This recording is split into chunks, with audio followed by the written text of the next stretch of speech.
I got nothing going on. So it's like 6 something for you right now, 7 something. 7:29. Oh wow.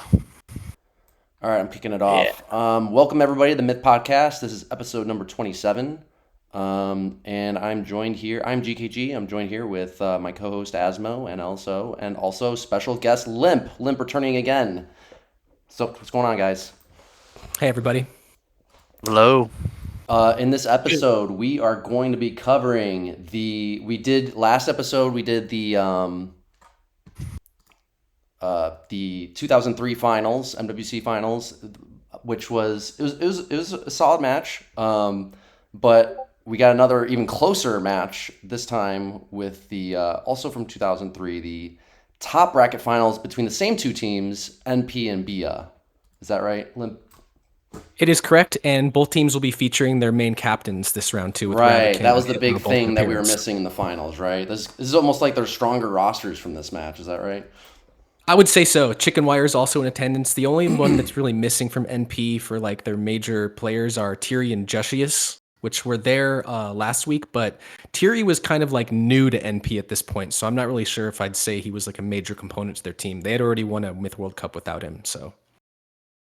Right. So what's the main roster difference for BIA or however you pronounce it? Is that Hitlow is captaining now instead of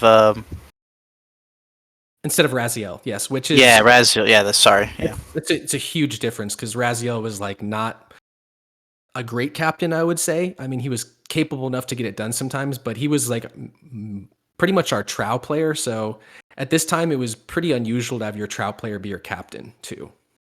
So Hitlow was unable to make the finals, so your team just made like a vote decision to make Raz cap, or was he like the backup captain? Did y'all have like a dedicated backup one, or?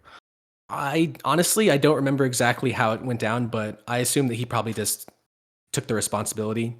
At the time, were you captaining teams? Yes. Or were you just so? Why was the decision made for Raz to captain instead of you? Were you one of the heavy hitters on the team, and they wanted to keep that role for you? Okay. Yes, I don't think they wanted to change that. Whereas like Raz was just Trow, so I guess he figured he could be able to handle Trow and captain at the same time, which didn't end up really being true. He gives like no orders throughout the match. If you noticed, he didn't really say much last week. Yeah. So Hitlow's very communicative. So just fill me in. I'm sure everyone else is aware, but this team right here, I'm familiar with all the NP names, but very few of the BIA names here. So, as far as the team structure went, who were your heavy hitters on this team? You said yourself, and you said Raz was a thrower. Was there another like big name from this team? I recognize Jeff the Meek is the name I recognize. So you three were the primary heavy hitters. You'd say the rest were just role players, fill in the gaps.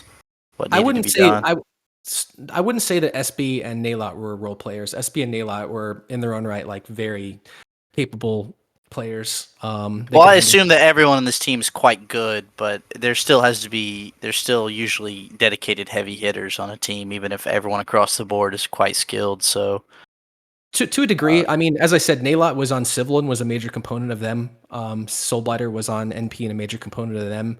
So they were able of taking larger roles, but Blue and Ashen were definitely much more role player type, like your seventh man who really couldn't control a lot of stuff potentially. But okay, our kind of like the four main people of the team were very much Hitlow, myself, Jeff, and Raz. With I would actually say Jeff was our like main heavy hitter. His micro at the time was some of the best in the game.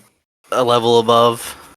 Yes. And you said Soulblighter was on NP and switched to your team. Was there any tension there between him and the previous? Like, did he have like some sort of beef with the MP guys and switch teams, or was he just looking for something different? Or did y'all poach him from MP?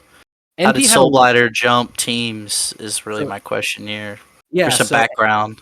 Me and Soulblighter were pretty good friends at this point. NP also had a pretty huge roster. There's a bunch of people that aren't even here right now. Like Dante's not here, Jushius isn't here, Tiri isn't here, Creme isn't here, Migraine isn't here, So huge rosters have always been a thing. Just 12, 14 person rosters in an 8-man game.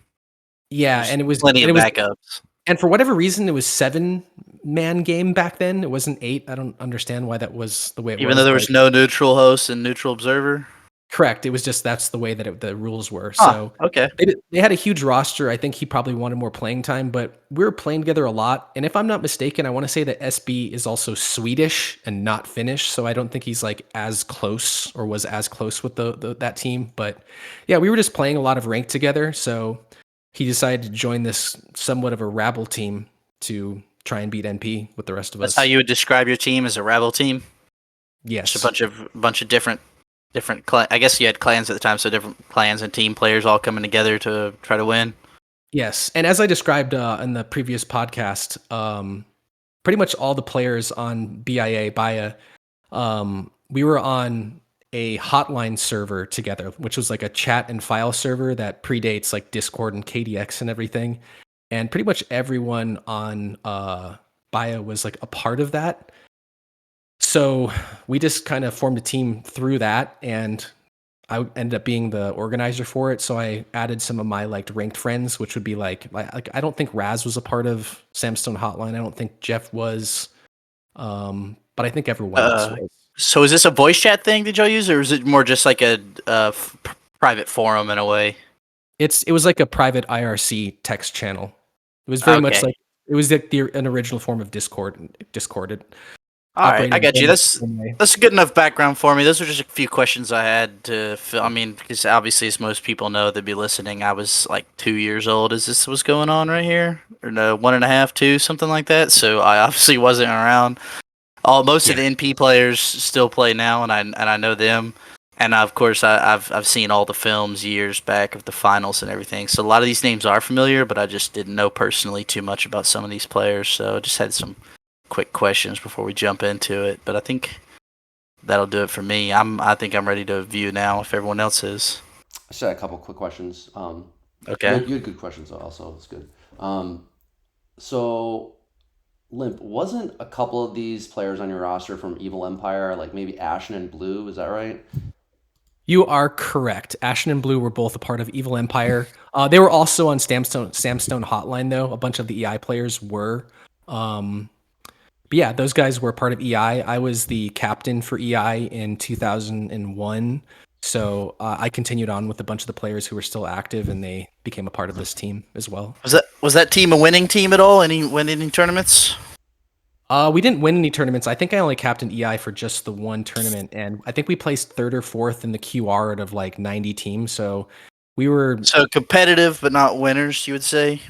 Correct. It was kind of like a team that like up until I had joined, it was filled with a bunch of players who were kind of inactive and they were old school players. Not many were terribly competitive, other than maybe like Voodoo and Ashen, and potentially Blue and like Hyperion. Hyperion was actually a ranked player. I don't know if you guys remember him, Asmo and GKG. He went by the name Kastchei, Kastchei, and he was almost always a cellist. So he was. Hyperion sounds more familiar to me than that. So by saying ranked player, that probably had a lot more weight in this era when there were hundreds of people, or maybe even low thousands playing. Was ranked like just a real sweaty, like the modern term for video. It was a sweaty environment where people were trying to win all the time.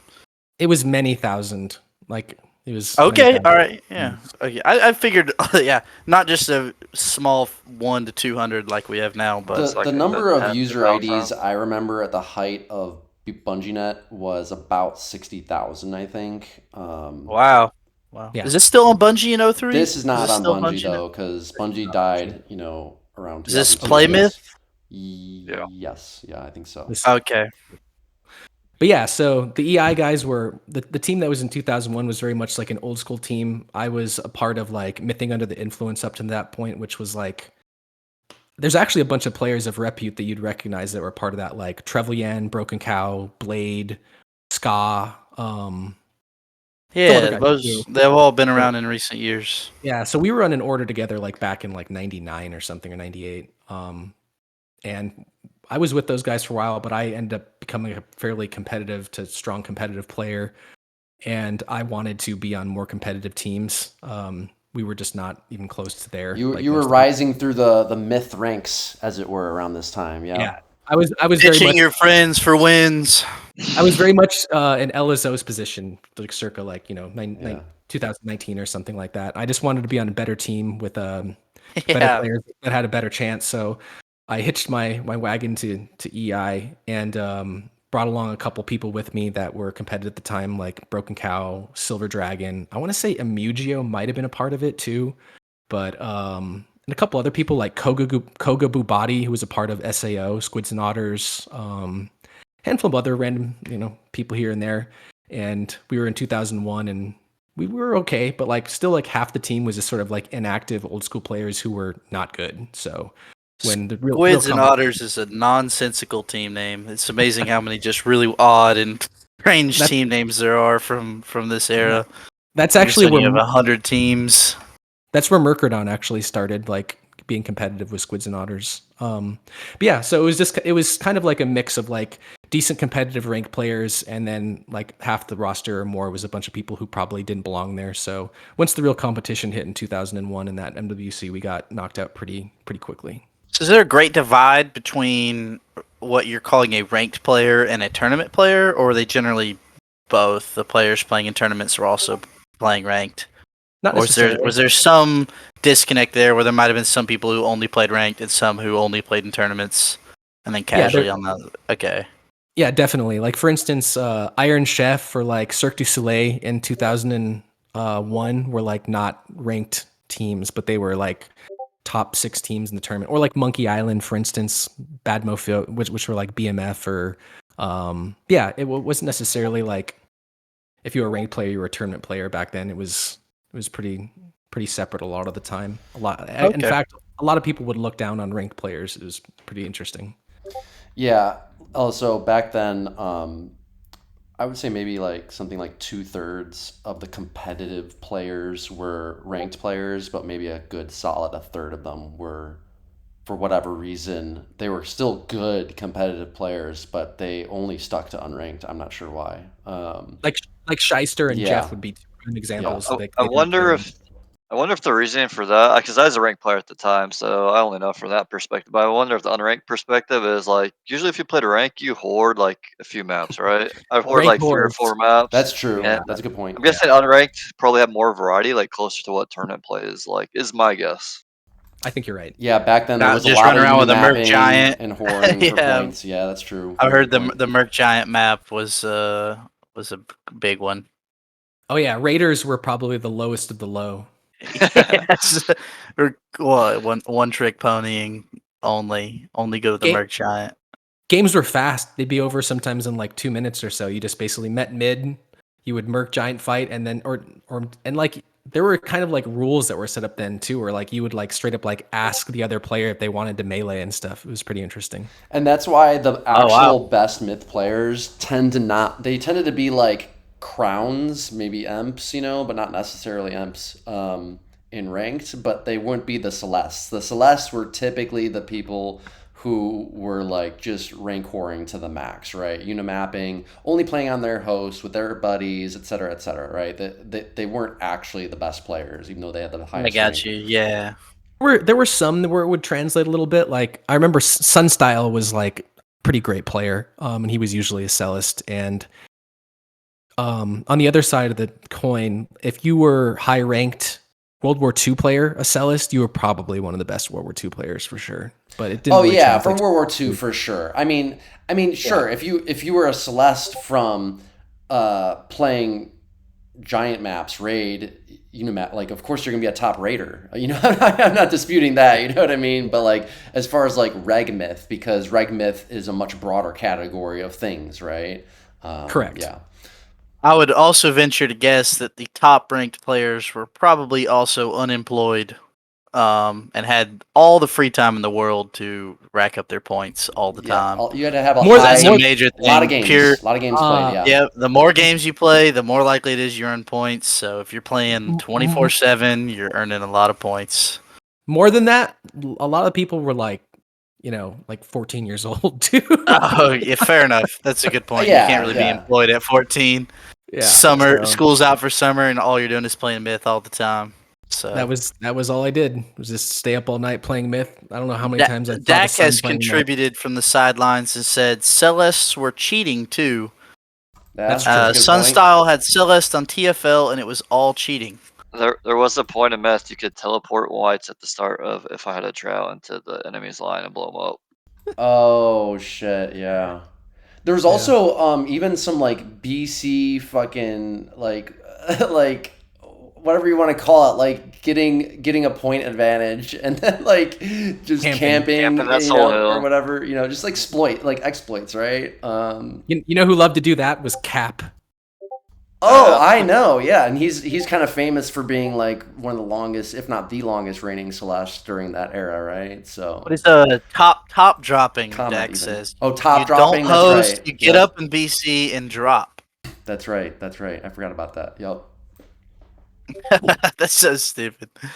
All right. I think that's good for me for historical background for the period. It helps set the setting a little bit better. I was gonna mention now- just what I was go ahead. maybe doing in 03. I don't know. Maybe if we can pull up. Is there an 03 site? Did we look at that before, Asmo? Is there an MWC 03 site or no? There Unlikely. is. There doesn't have Oh, all wow. the information, but you can see some TAs, some descriptions, the scoring system. I can find it. I'll link it in chat Okay, once. gotcha. I don't That's remember what team was that. Was there like a GUP team? I thought there was I think I looked it up before, and there was some team called GUP that maybe I was a part of. But in any case, I wasn't like super active during this time. I was heavily into Warcraft 3 competitively at this time. So Yeah, I have some films from 03 with you capping Kakra, but I don't know if it's Myth World Cup 03 or Right. like an off-season tournament. And that's when you were rolling as Mad Marine Machine, which was I think your login. oh, interesting. Okay, I did not know I used that as my login. Interesting. Okay. Your Pretty YouTube interesting. name. Pretty interesting Kakra roster too, like Blades on it, Oko, some other guys. I think Jay Diddy might have even been a part of it potentially. Oh yeah. Okay. Interesting. Yep. But I'll have to bring those up. I have to do it on another version if I put like the wrong films in here. It just crashes. Yeah, no Myth worries. and start over, Well, so. I got a quick question for you. How many of these usernames are you gonna remember in the nursing home? Shit. About 60% of the ones you know now, or is that Honestly, I think I'll probably remember like myth stuff beyond like my relatives' names and stuff if I get dementia. By the way you can quickly recount this stuff, I would believe. Yeah, I don't know how the 100%. fuck you remember my username. Yeah. I don't even fucking remember it, man. Like Sometimes Jesus. I gotta look up what happened in 2017, and you're out here remembering exact team rosters from 03. It's just insane. Hey man, myth was all. It's impressive. Don't get me wrong. It's kind of silly but impressive. Like It is pretty silly. You're not wrong, but yeah, myth was everything at this point. it was like, an integral part of your life at the time, and like I mean, for me too. When I first found out there was an online server and I could play, I just lived for Myth. Like everyone else, y'all had already been playing for 15 years at the time, but for And me, think it was about- just awesome. Like the fact Think that of- people are playing this game, and So think about We that got tournaments. mentality. Think about that mentality you had, and then like thrust it into the idea of having like thousands of players every day. oh, dude, I wish for it every night before I went to sleep. Yeah, so- Myth is just the coolest thing to me ever when I discovered it, and I was like, man, I just wish I could tons of people to play all the time. And I've heard you draw the connections between like me and the late 20 teens and you at this time. Like, yeah, it's probably very similar.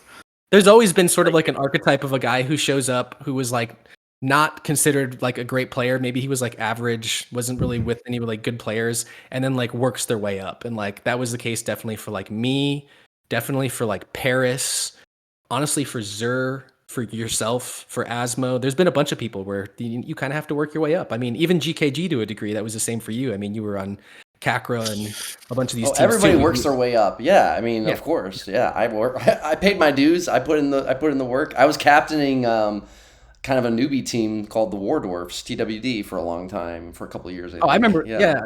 They actually became man, pretty decent. Yeah, they're half, like 2.5 to 3 They ball became- level or something. A bunch of the War Dwarfs became BME. Did they really? Oh, okay. I didn't know Yeah, that. that's where Yeah, like, that's where like Cho and BTT started off.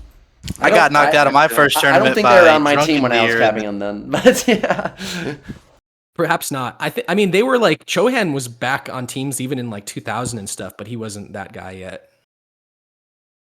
But yeah, it's interesting just to look back to see how many people are still sticking around. And do you guys want to kind of talk about any of the NP roster at all? Now that we've kind of been over the BIA roster. Well, most of these guys, like who would you say is well? Okay, Limp. We were talking about this a little bit before we started the episode, but go into a little bit more about RedPhoenix because I know you're not a fan. So I'm not like not a fan, but I also do think he was fairly overrated at the time, and like he just wasn't an active player.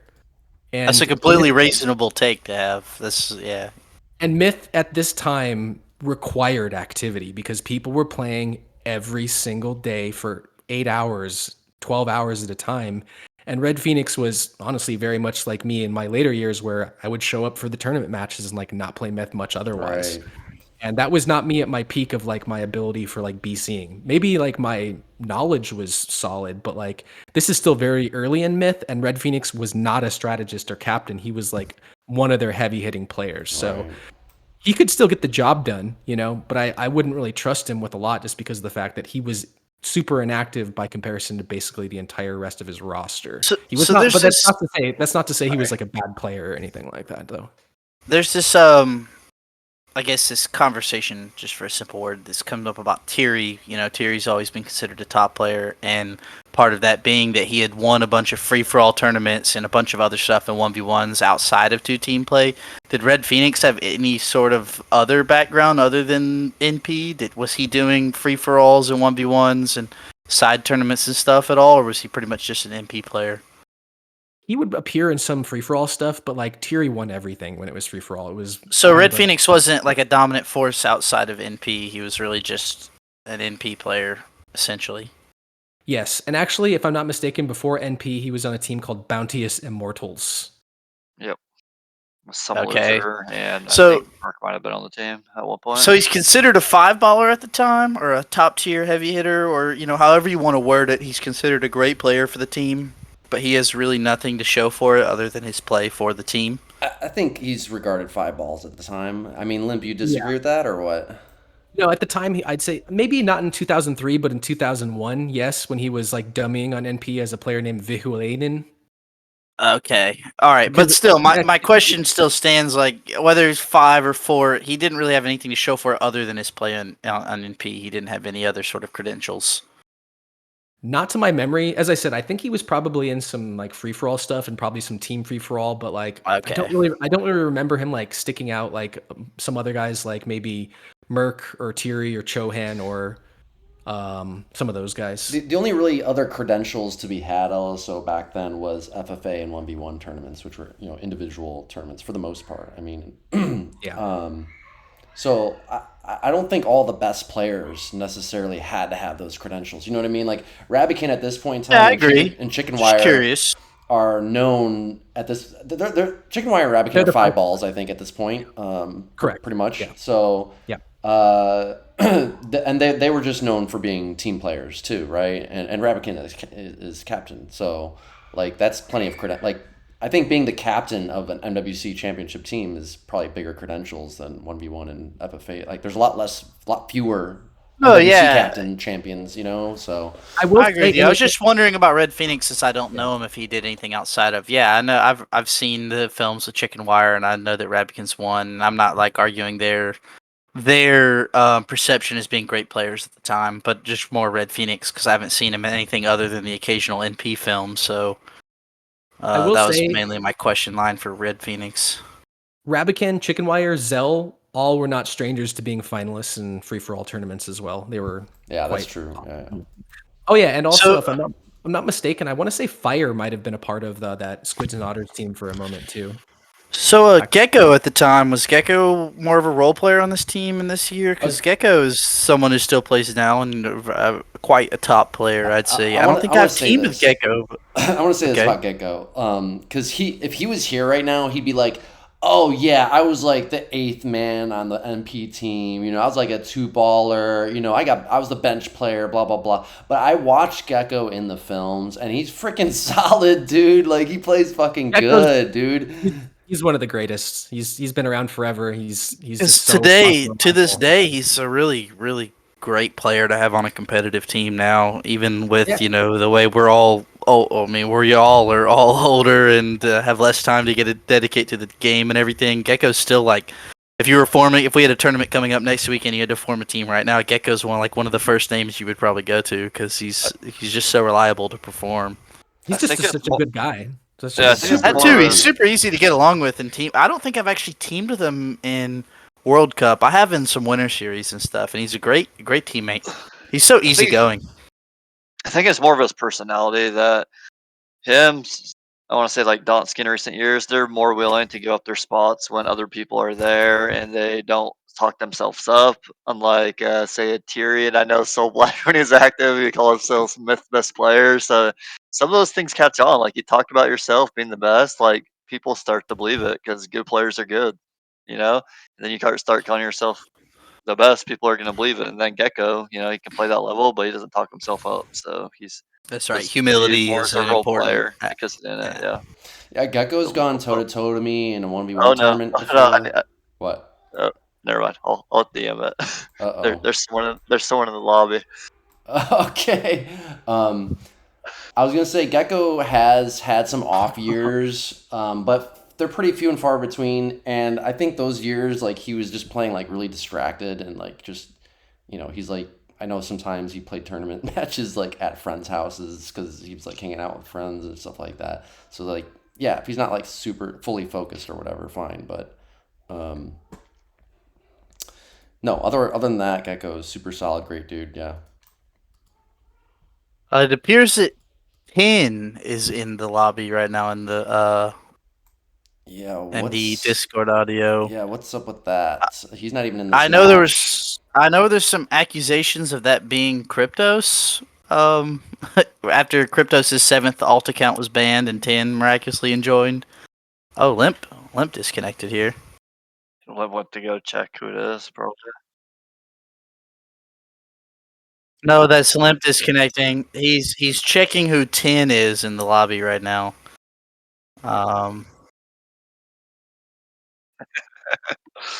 Okay, he's asking to be dragged back in right now. Oh, drag him back in. Okay, there we go. Oh, what's the verdict? Oh, good. For some reason, the whole internet for my house went offline for a second. That never happened. Oh, we thought you were checking who 10 is in the lobby. I have no idea. He knew who I was though. He said hello in a really deep voice, and I'm not sure. Was though. was it an American accent? I don't know. He just said hello. I think he said hello, Limp, and I was like, oh, I don't know. I do actually recognize the name. It's an old name. I think he's been around. It's for an quite some time. R3 player, right? 10 was on Wrecking's early teams. Could Isn't be. that? Well, there's just some accusation right now, Limp, after the whole Kryptos shenanigans this year. He keeps signing in his dummy accounts over and over and over again. So, there was some accusation right after his most recent dummy account was banned. 10 joined the Discord. Interesting. Moments later, so there was some accusation that was Kryptos dummying as a known name. Could be. But Who knows? 10 is typing. I don't know who that is right now. So, did I miss anything, you guys? Sorry about that. No, it Just- was we were yeah. Oh yeah, we were gotcha. concerned gotcha. about 10.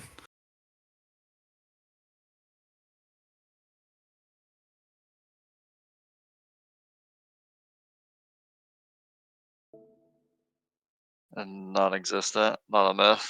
I don't even remember.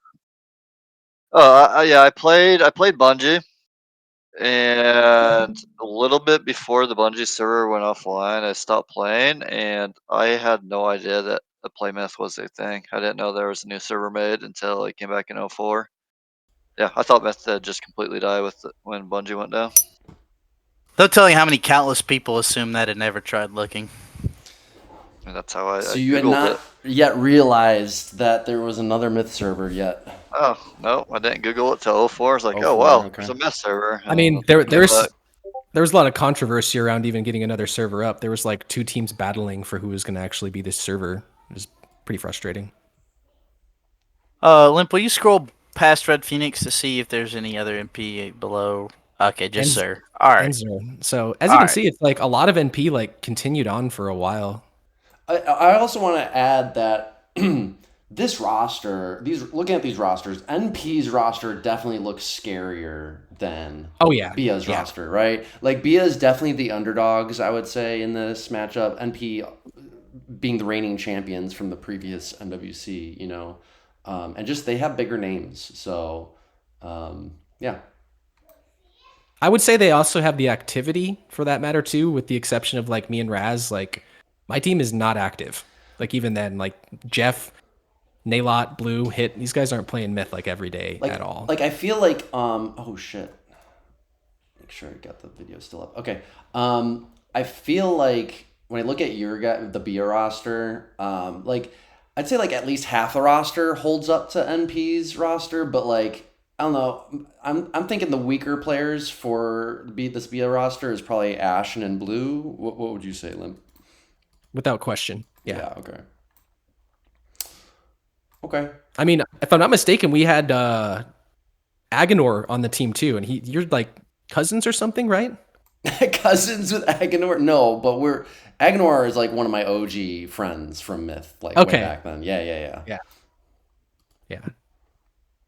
And he recently came back. I don't know. Do you remember? Did you hear about that? He's He's in one of our discords now. Yeah, he came back like a year or two ago, maybe a year ago, and I think I'm chatting with him. So I think I'm mixing it up. I want to say maybe like Aganor and Gog were related. Do you remember Gog? yeah, I remember Gog. Yeah, I think that might have been the relation, but Gog always said minty at the end of it and had like the mint green color. Yep. All right, I'm ready to start these films. If you guys are ready. Quick side note, about 10 being in the lobby, Dak just joined to check it out for us and said it's someone with an incredibly obvious voice changer. Yeah, that's what I figured was going on. So, yeah. We got Cryptos in the lobby trying to get in with an incredibly obvious voice changer. We can entertain that maybe after we get through these films if we want. Yeah. We'll start with the game here. I just thought it was a funny side note. That is funny, yeah. I kind of figured pretty funny. When Limp said deep voice, I was like, okay, Dak is the first person that comes to mind who has a deep voice, but Limp would have recognized Dak's voice, so it probably sounded like a voice changer to me, yeah, so. Yeah, Dak just told me it was so funny. Oh, Limp's internet keeps cutting out, it looks like. Yeah, Dak just told me it was so funny I should hop out to listen to it for a second. It's that unbelievable. So I had to mention it. That is funny. And air it out live. So, yeah, I don't know. Oh, the stream failed again, Limp. Limp is disconnected again. His internet keeps going down, it appears. Damn. We're having some technical difficulties on the Nevada side. As soon as we're chatting this whole time, didn't need it, and then as soon as we try to start. The moment we try to launch it up, I can imagine him frantically trying to get it back on now. I'm thinking on the Bia roster, I'm thinking like Raz might have been primary thrower, probably Hitlow is secondary thrower. That's what Limp said, was Raz was their thrower. Raz, however it's pronounced. Yeah, I'm curious how Raz does in this year, because when we looked at him in 05, he did not look very good at all. For this NP roster that we just had seen, who is the prime? Is it RedPhoenix is their thrower? I'm just assuming based on the way it's discussed. Well, the thing is, I feel like Rabican hasn't been super consistent with a dedicated thrower role. But I have seen RedPhoenix been getting the throw fairly often. I think if Jushius was around, he might have also been one of their throwers during this time period. And maybe Tiri too, if he was around. Maybe Chickenwire. I think Chickenwire would have been too. Zach says they've done a bit of splitting, and he's not sure if there's an alpha. So I guess they shared the role of throwing amongst several players. Sorry about this, you guys. I'm not really sure why that was happening. The only thing I can figure out is that I left my TV running with the stream of the game in the other room that was using the internet, so that's off now. So hopefully that fixes it. Very unusual for me to go offline a bunch like this, though. All good. Just be aware that I am recording your screen right now, Limp. Just be careful. I got nothing to hide. I can blur it out in my shitty post production if needed. But Um, Can you full screen the? Asmo's curious if Kryptos is DDoSing me, which I guess is a possibility. Shit. Oh my god. But yeah, let's try to do this now that I turned the other stream off. I think that was probably it. Honestly, I think that I just pay for like cheaper internet, so I think running like a HD stream of the basketball game concurrently with this is probably not great. Gotcha. I can do it. All right, let's see if we can get game 1 launched up. Yep, let's see it. Cross your fingers, everybody. Limp, these Let's aren't give it going a to go OOS on us, are they? Limp has chosen the 1 year with terrible myth version that is known for crashes and out of syncs. Yeah. It was one of the few interesting matches that I still had, and I figured it was a good sequel to last week. Also, this is like honestly a better match for the names involved. Yeah. I think. Yeah. Fair. That's fair. I'm sure there's fair reasons for you choosing. It's just coincidentally on a broken version. Yeah. That also- only one person can access. I mean, I forgot to mention there's also like I'm also biased because I'm in it, and also there's nostalgia, so that will No, that's fine. contribute. It's Well, fine. It's fine. well, Like 03 is an important year in myth history. That was inferred. I'm fine with it. All right, well let's you guys want to roll it? Yeah, yeah. Hit Go it. ahead. Go for it. Now- It's about time. Limp, these are not going to go OS though, right? Nope, I went Okay. through them all. All right, cool. Oh, Just the last 30 seconds of the this game. is. Wow, this is interesting looking. I don't think I've ever had myth pulled up in this. It's a little resolution. pixelated. Yeah, it's a little pixelated Yeah. compared to today. There's enormous text at the bottom too. Right. How Get you around. cannot say if you're playing in this resolution that you did not see the chat. There's no way Right. that you cannot say sorry I didn't see you type that. Is populated half your screen. There's no way you can claim ignorance there. Like right now, if I were to launch it with modern resolution, it is a little text line in the bottom corner. It is easy to miss, but with the way it's set up here,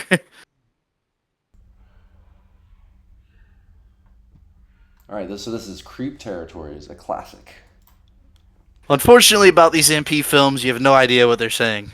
We don't have a live translator. Right. So we've got Ashen on Archers North. I am handling the middle, Limp, that is. Voodoo is on Archers on the east. Soulblighter. Or Soulblighter, yeah, excuse me.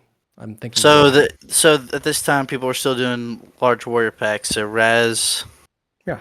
Hitlow, and who? Hit is capping this, right? Hitlow is Yes. captaining. And so you got Jeff, Hitlow, and Raziel on war packs, and then you got Naelot is on Pus. Yeah, I like this, honestly. Who else? Or is there just one goal pack?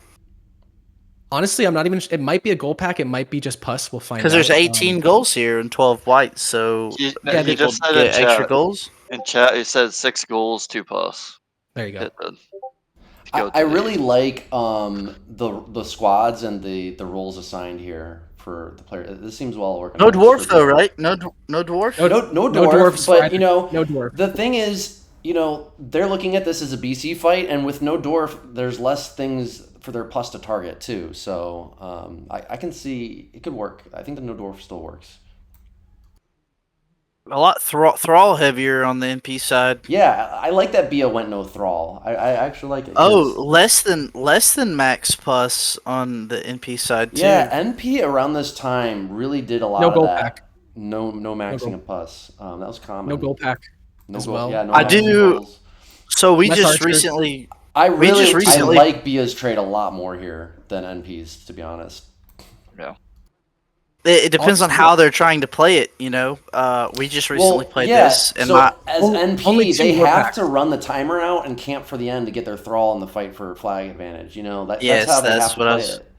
that's what I was So- getting at. We just recently played this, and that was my strategy Mhm. to sink all the thrall and run the timer out. Yeah, I mean, you raise a good And point, LSO. If we were to play this today, you and I probably would get something closer to what NP has here. I just don't think they're going to play it, though, the way that we play it, you know? That's why I made the comment that Yeah. it depends on how they're going to try to play this. Right. If they're just using the thrall as additional melee to win the BC fight, then I do like Hitlow's trade better. Yeah, like NP. Um, So NP, it's really clear from the trades what each team has to do. NP has to sync Thrall at the water crossings and use And them. run the timeout. Run the timer out. Use those Thrall to control anything, and if anything crosses, then they can use that to pinch from behind. And Baya has to get good damage with their archers. Yeah, throughout Bia the has to game force a here. BC fight. With the melee disadvantage the and the dwarf disadvantage, they have to get good shots off and good. That goal pack can play a role too. They have to get good pus and good shots off. Right. I want to point out though that NP decided to basically just give 2 people war packs,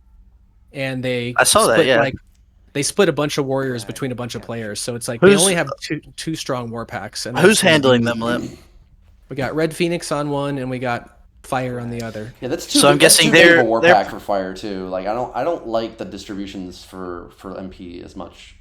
So are they perceiving these 2 players as their 2? I guess they're the assigned 2 heavy hitters for the game, being given like 11 warrior war Rabican's packs. never consistent with who he's assigning heavy hitting roles. I would just say. Look what Chickenwire has. He has like a Thrall pack. Yeah, like nothing else. He's not really consistent with it. So Gekko has 3 archers and 2 warriors. That's something I notice about films, I guess, or just tournaments in general around this era. Is there's usually consistently a lot of small archer warrior packs across especially for MP.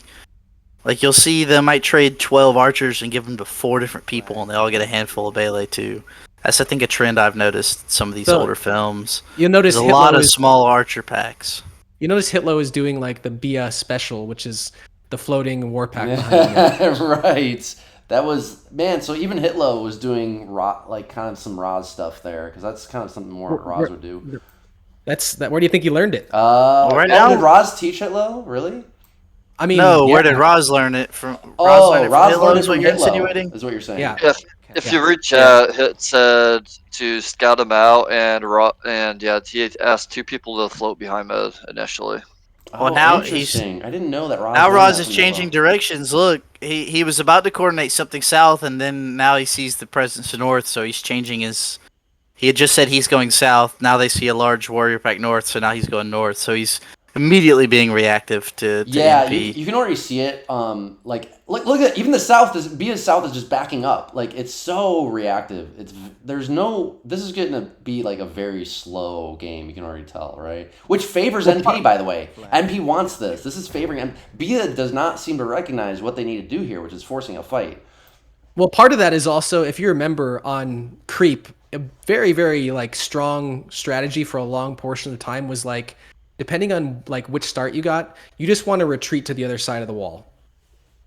Like, you're not trying to necessarily control like south and north of the map. You're trying to control like east and west, because like people were just really bad at like play on the wall, negotiating this wall. So you would often just want to set up like here behind it and like not even have units here. Right, Limp, I would agree with you, but they have a pretty big south. Like it's a full flank. So if you were gonna just hold the wall, you would normally do it with a much smaller force, right? True. So maybe they're looking to delay a bit. You have Hit moving up here. Okay, we got us a little bit of an offense maybe going for Bia in the north. Yeah, I like that. Yep. But it's probably, I think, arguably the worst place to have an offense, because NP can run behind the wall and then be really strong. Well, they're pretty far from the wall. They could still BC them and push them back to the wall and get what they. I'm saying right now, if they left, they could defend the wall easily. The wall can also be your enemy in this position, because you can get trapped here. Yeah, it's hard to cross. That's why I said if they left right now, there'd be no good offense north if they move behind the wall now. Is there an NP player going through this south wall right above that? No, it's the Thrall pack. Quite aggressive in the south. Wow. This is what I mean, though. Like right here, their offense will probably die out based on my assumption that the wall is defensible, like in the south. So we got dual rushes going on. They're rushing. NP is rushing south. BIA is rushing north. So with MP not backing up, and terrible plus. That was a horrible plus. Yep. With MP not backing up in time, now they're being caught by a large rush force. If they had retreated when I called it, they could be behind the wall by now, and much more defensive. So as you can see on the overhead map, south is like not engaged. Yeah. Oh, big plus. Big plus right there. Wow. But no follow up. It looks like Dwarf is killed. A little bit of Dwarf is follow up, down. maybe. Who got pus there? Who was that? Oh, another big pus. These archers are so clumped. Oh, all 5 of them. Yikes. So, yeah, who's they're getting good pus pusses. there, Limp? Zell got It pus. was Zell and Ashen. Okay. Man, these archers are so way overclumped. Way overclumped. It's unfortunate. They are good They are good pusses, and they did do a lot of damage. But there was not an opportunity for follow up on either of them. And that's So common back then. People were a lot less good at the following up on the damage there, yeah. Yep. So far we have 3 pus expended to kill Zell's This archers. is really big. Bia should go all in right here and really just clean this up. This could be big for them. This could win the game. That's a good Oh, pus. that's a good pus. But yeah. Who's that war pack? From for MP? RedPhoenix. RedPhoenix? Yeah, RedPhoenix is gonna get some good damage right there. Oh, he's forced to back out. Backs out. I think that's Jeff the Meek kind of yeah. Ooh, Oh! Gekko pusses Gekko. themselves. Oh, terrible blunder there. Oh, It Bia, looks like Bia cleans RedPhoenix up. cursed. Let's in see what's finish. happening in the south. What's going on there? Oh shit. Counter They're rush pushing here. through. They've backed up. NP South has to do something, otherwise they've lost It's the an game. opportunity to equalize, but they don't really have retreating mid. the units to do it. Yeah, Oh, I think yeah. Bia's I like- gonna defend I mean- this good, I think. MP's mid's like lost in the sauce too. I mean, Limp's engaged now with South, and 25% up. Up Oh. 30%. Yeah. That was a small that's a pus. small puss. It was a small pus, but Might the still get dwarf the is dwarf. still undefended. Yeah, still undefended. Somebody's gonna die. Against 2 goals here. Oh, he pussed his own dwarf. Oh my god, It was the a- puzzing is just awful we're seeing so far. Desperate defense there. I think that was a desperate defense moment. Just trying to stop the goals Yeah, from killing I it. guess. Bia is really outplaying NP in this game, I must say. Like, Oh yeah, much more coordinated Fire's- offense there. Fire's doing nothing with his Warpack, just chasing down Yeah. a couple thralls. yeah, Fire's gonna be a quintessential. Fire's gonna have the last units alive in the game, but the game's gonna be lost before you can do anything. Looks like I'm engaged in an archer fight with Zer. Yeah. Zer already lost a You're- couple archers there. You're probably much better than Zer at this time. Limp was a top tier archer. I do remember. You're probably much better than Zerd now if you logged in right now. That's all I have to say. Yeah. I appreciate your memory on that, GKG. That was definitely one of my favorite things. Was Yeah, I remember you and like Trevelin were like really Yeah. good with archers. What's the I percent? liked- I specifically liked playing with less. Like 5 was my sweet Oh yeah, spot. it's a blow. Yeah. Yeah, Trev is very good at archers, like even to today. Yeah. He reminds me of Donsky in that Yeah, sense. he was almost our MVP in 2016 in that World Cup finals. There's a lot less archer dancing that goes on these days than there was in this time. Yes, that was we're watching now. That archer dancing is a thing of the past. Now we have a lot more melee centric. Yeah, nowadays, or like back strategies. then, it was like much more like, hey, I'm gonna get this archer squad to face up against their archer squad. Nowadays, Yeah, it's like I mean, even- it's more asymmetric warfare, right? You don't line up your archers against their archers. You line them up. Even when I that way. first started playing, like up until the last handful of years, like archer fighting was such a common thing. It's you take your archers mid and they take their archers mid, and you had this big old Duke and Dodge fight.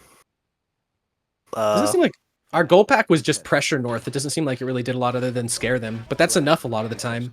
I think it was in the right. I think that goal pack did a good job. It was in the right place. I can't It imagine pressured what their else it should have retreat. done. Pressured their retreat. Oh man, it's in the chat. Yeah, Hit has been typing directions throughout this game. So. Yeah, I've seen a lot of good communication from Hit. I agree. Yeah, he called that push north. That was good. What are percentages looking like now, Lim? Doubled. Yeah, So it would they're, be really hard for Bia to Yeah. lose this one now.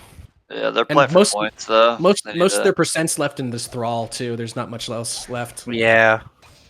Bia's goal right now needs to be Is this 6 flags for max points. Jeff? I believe should clean this up pretty easily.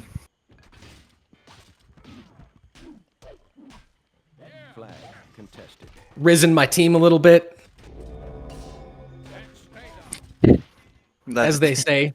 Being supportive. I don't think anyone over 20 says raising. But as the kids say these days, risen them up. Twitchers love to say it. Well, their target audience is children,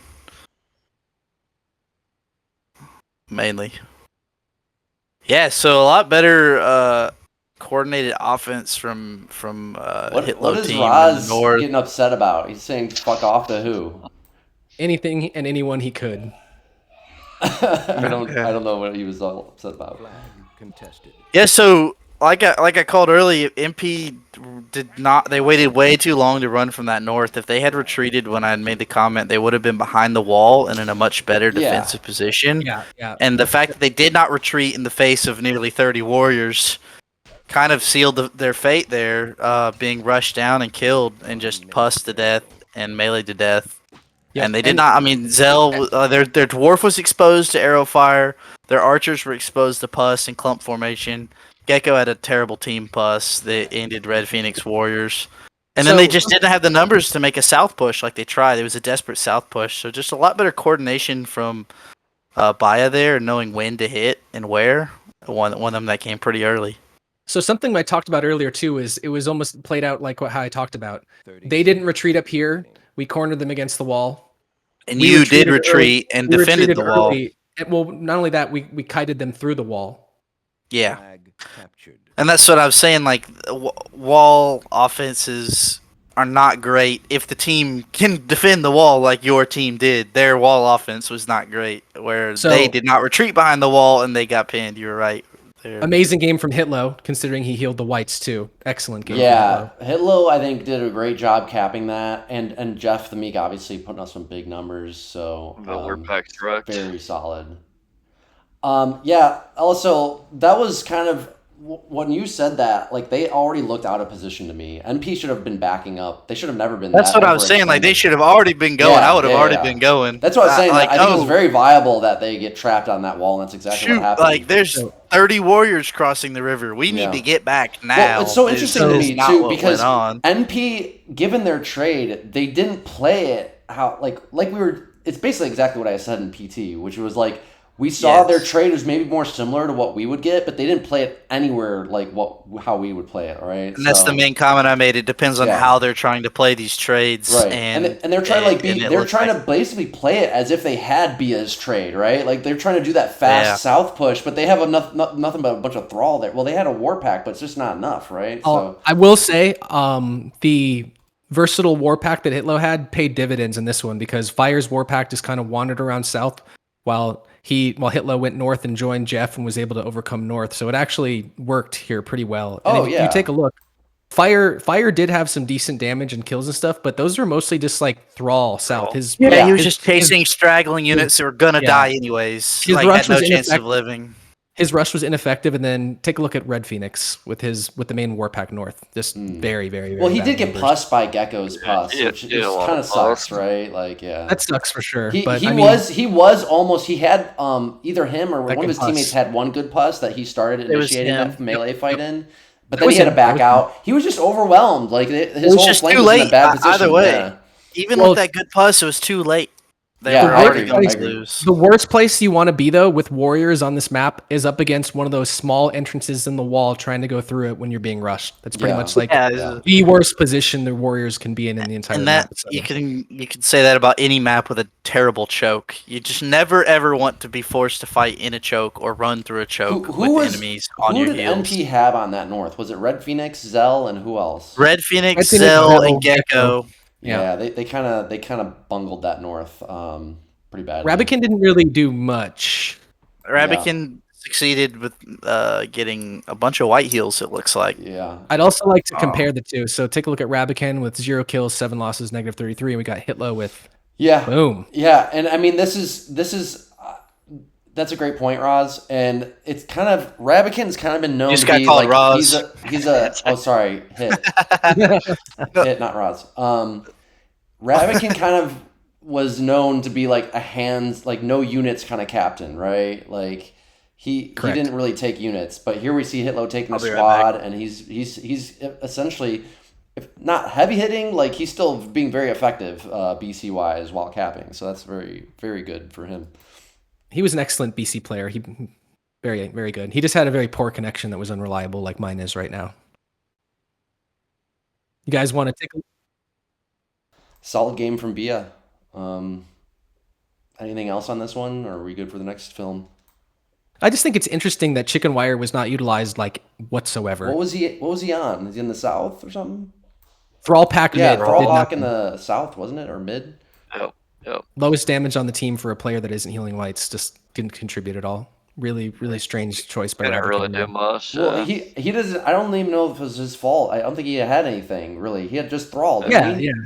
yeah, but that's just a strange choice by Rabican to Yeah, put him in no, that I situation. agree. That's what I was saying too. Like I like how Hitlow designed his squads and assigned the roles for his team, and I did not like it so much with what Rabican had there, because like Fire had like 15 warriors or something ridiculous, and then RedPhoenix had like, I don't know, like 8 or like much less, right? And then yeah, you have Chickenwire on just a Thrall pack.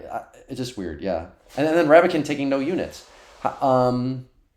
Yeah, is this 7v7? Did somebody on Bia sit? Is that what happened here? Blue. Blue sat? Okay, gotcha. Yeah, okay.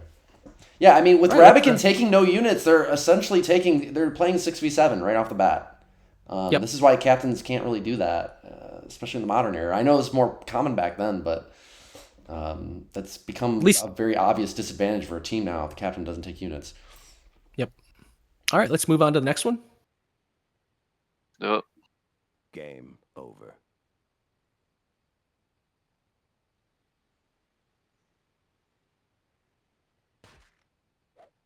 Oh man, if I would have watched this, if I could have watched the film, I would have I known. just saw that, yeah. Well, at least hl.udogus.net saved us all. Oh, another game of creep, huh? Oh, they do the double maps on this. That's right. Yeah, that was a thing back in the day where you would play maps 2 times in a row. I don't understand it, but I'm not necessarily like against it. It's kind of interesting. The idea of having to strategize 2 separate ways for a map against like the same opponent twice in a row. Yeah, I think back then the idea was like, oh, of course you would want to do 2 different strategies. But I'll be honest, if I was capping it today, I would do the same freaking strategy both games, unless I obviously discovered the weakness in the first game, right? But yep. Well, guys, talk amongst yourselves for about 1 minute. I'll be right back. Yeah, no worries.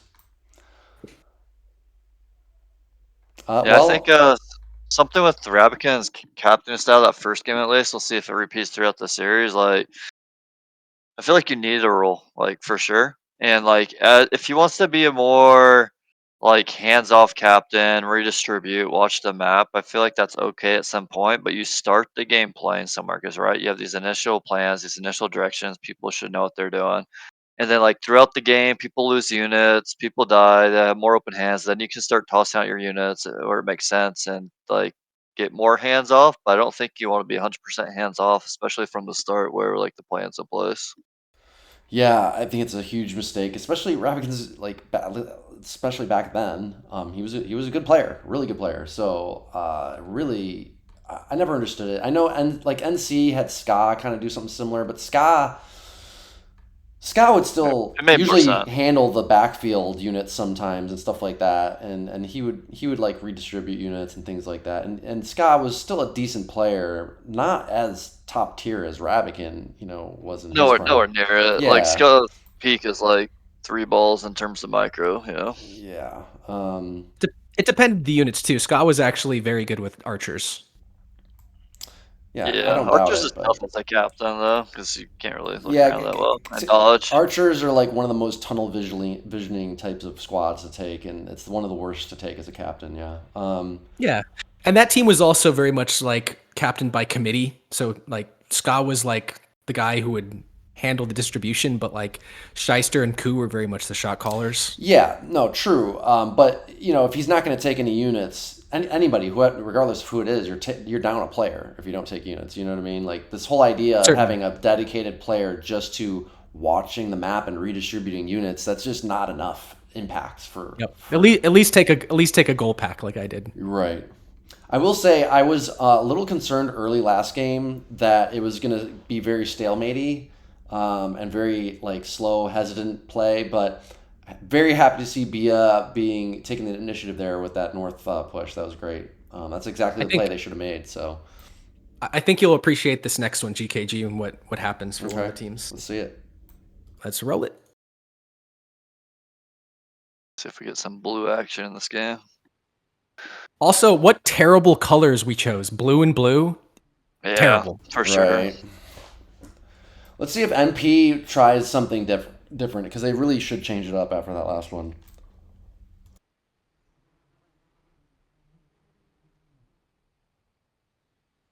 Limp, do you have the game audio on? I do. What's the percentage at? What is that? Oh, that's Okay. why. That's good. Is that better? That's good. Yeah. Maybe like 57. I actually play with the audio of like very low. And Oh, always me have... too, but it's not picking up very well on my audio for some reason. Yeah. Okay.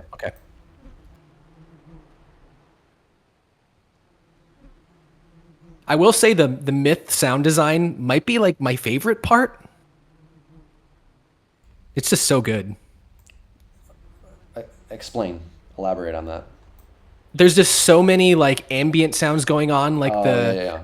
the 3D audio of like telling what's on the left or right side, like just Right. all the sounds, all the little like sounds that each individual unit makes when you select it, just like everything. Even like when you're like following along a J-Man or something, you can hear like his little like dangling shovel stuff. Like just the sound design in the game is masterful. Yeah, that's a really good point. Like, it does give you that 3D environment effect. Like, I can tell both what direction and also how far away something is just by hearing it in the game, which is really important in this game because you're it's a 3D environment. You're spinning this camera around in every direction. Like, you need to be able to tell like orient yourself based on the sounds of the game, right? So it's important. So Yeah, I'm just tuning back in. Is this the same map, the second game? Yeah, that's how it was done back that's in how the it was day. done back then. Yeah, you play 5-game series. The first 2 would be 1-game map. The second, the third and fourth would be different, and then the fifth would be different. Fairly similar like trade for BIA, but they opted to go for some the dwarf. Okay, 1 dwarf. I like 1 dwarf. 2. Where's the second one? Nope, just one. Just one. 1 is good. 1 is good. Does anyone know the reasoning behind playing the same map over? I think they would think that you would get 2 different strategies, and the people who organized these early MWCs, like they weren't. Myth was like the Wild Wild West back then. You know, people didn't really the point systems didn't make sense. The shit didn't make sense. It just what it is. You know, so. NP's strategy looks like something that would be viable today to me. Yeah. It depends on how they play it still. Did they go max plus and goals this time?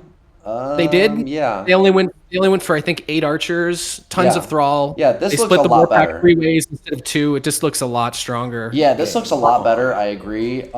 They really need to like figure out how they're gonna get those thrall in the fight, though. They're gonna, I mean, in their chat they said F it, let's slot rush. So I'm guessing they're gonna completely warrior rush one side and probably push with those thrall through mid would be my guess. Is how they're gonna use As Fire so eloquently is saying, Slutorama? Question mark? Yeah, they're serious. They're still talking about it.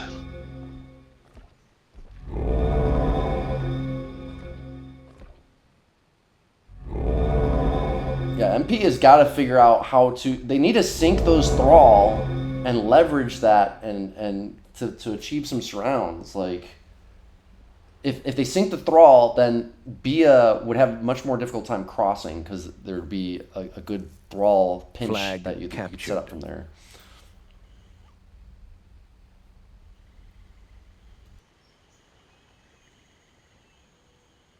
It looked like MP had max thrall, if I'm not mistaken, in that trade. So, well, you can't get max thrall if you get 6 bows and max goals, but it's close to. It's 40 or 42, I believe. Okay, it's just a few shy of max. Okay. But yeah, essentially, you're loading up on thrall.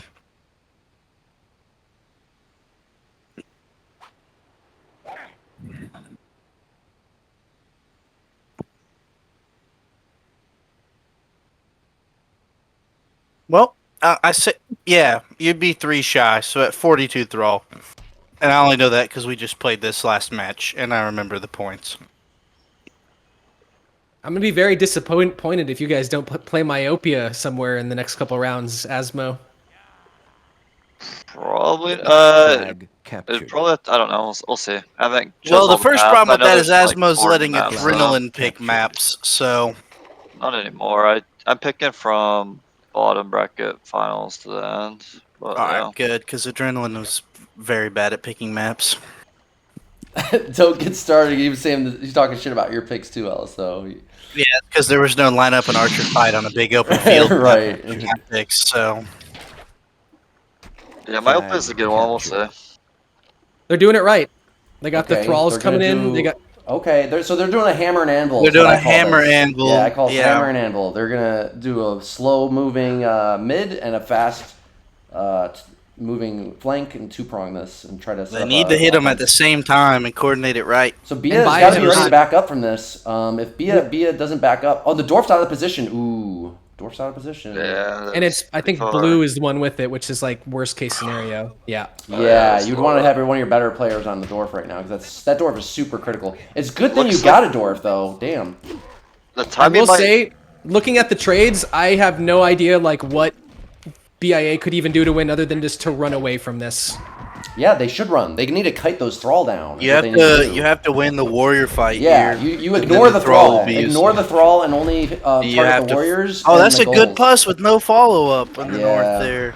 Yeah. All these good pusses with no follow up. Nobody's picking up that dud either. That dwarf is super exposed. The Oh my dwarf god. is way too far. Chickenwire should be able to pick off that dwarf. Oh my god. fortunate. Well, I'm gonna follow this because I remember screaming at him right now because of for A this. thrall! A thrall Yeah, is there I gonna- go. Oh There I my go. God. Funny. So north is getting cleaned up. Thrall are converging. Yeah, Here's the only Thrall are chance almost is there, to back yeah. off from the thrall and win the warrior Ooh, fight. yeah, NP is gonna clean that up probably. At least the warriors. I will say oh, this, the dwarf goes NP down. Oh my archers. god. to Archer. That was NP terrible, our learned from their mistakes They, first game. yeah, they definitely immediately learned. That's good. corrected. And what are we seeing too? Like aggression pays. Like they're being Yes. aggressive. That always works. Yeah, not always, but often works. But they're dictating the flow of the game. Yeah. Great puss there with follow-up damage from Yeah, they're doing NP. good So follow-up that's there. a perfect puss Yeah, right this there. Bia did not react to that at all very well. Nope. No, there's it no looks like- defense there. Flag Bia's captured. first trade would have done way better. It looks like to this.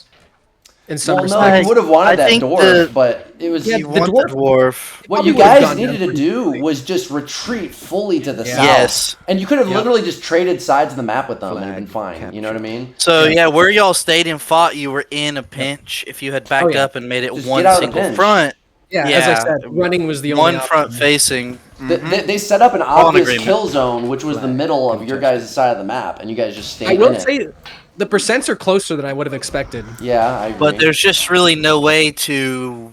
But they have a huge momentum Those- right now. Their thrall are too close to you guys, so that they can Flag just keep kiting. They can just keep forcing your guys' units to turn around.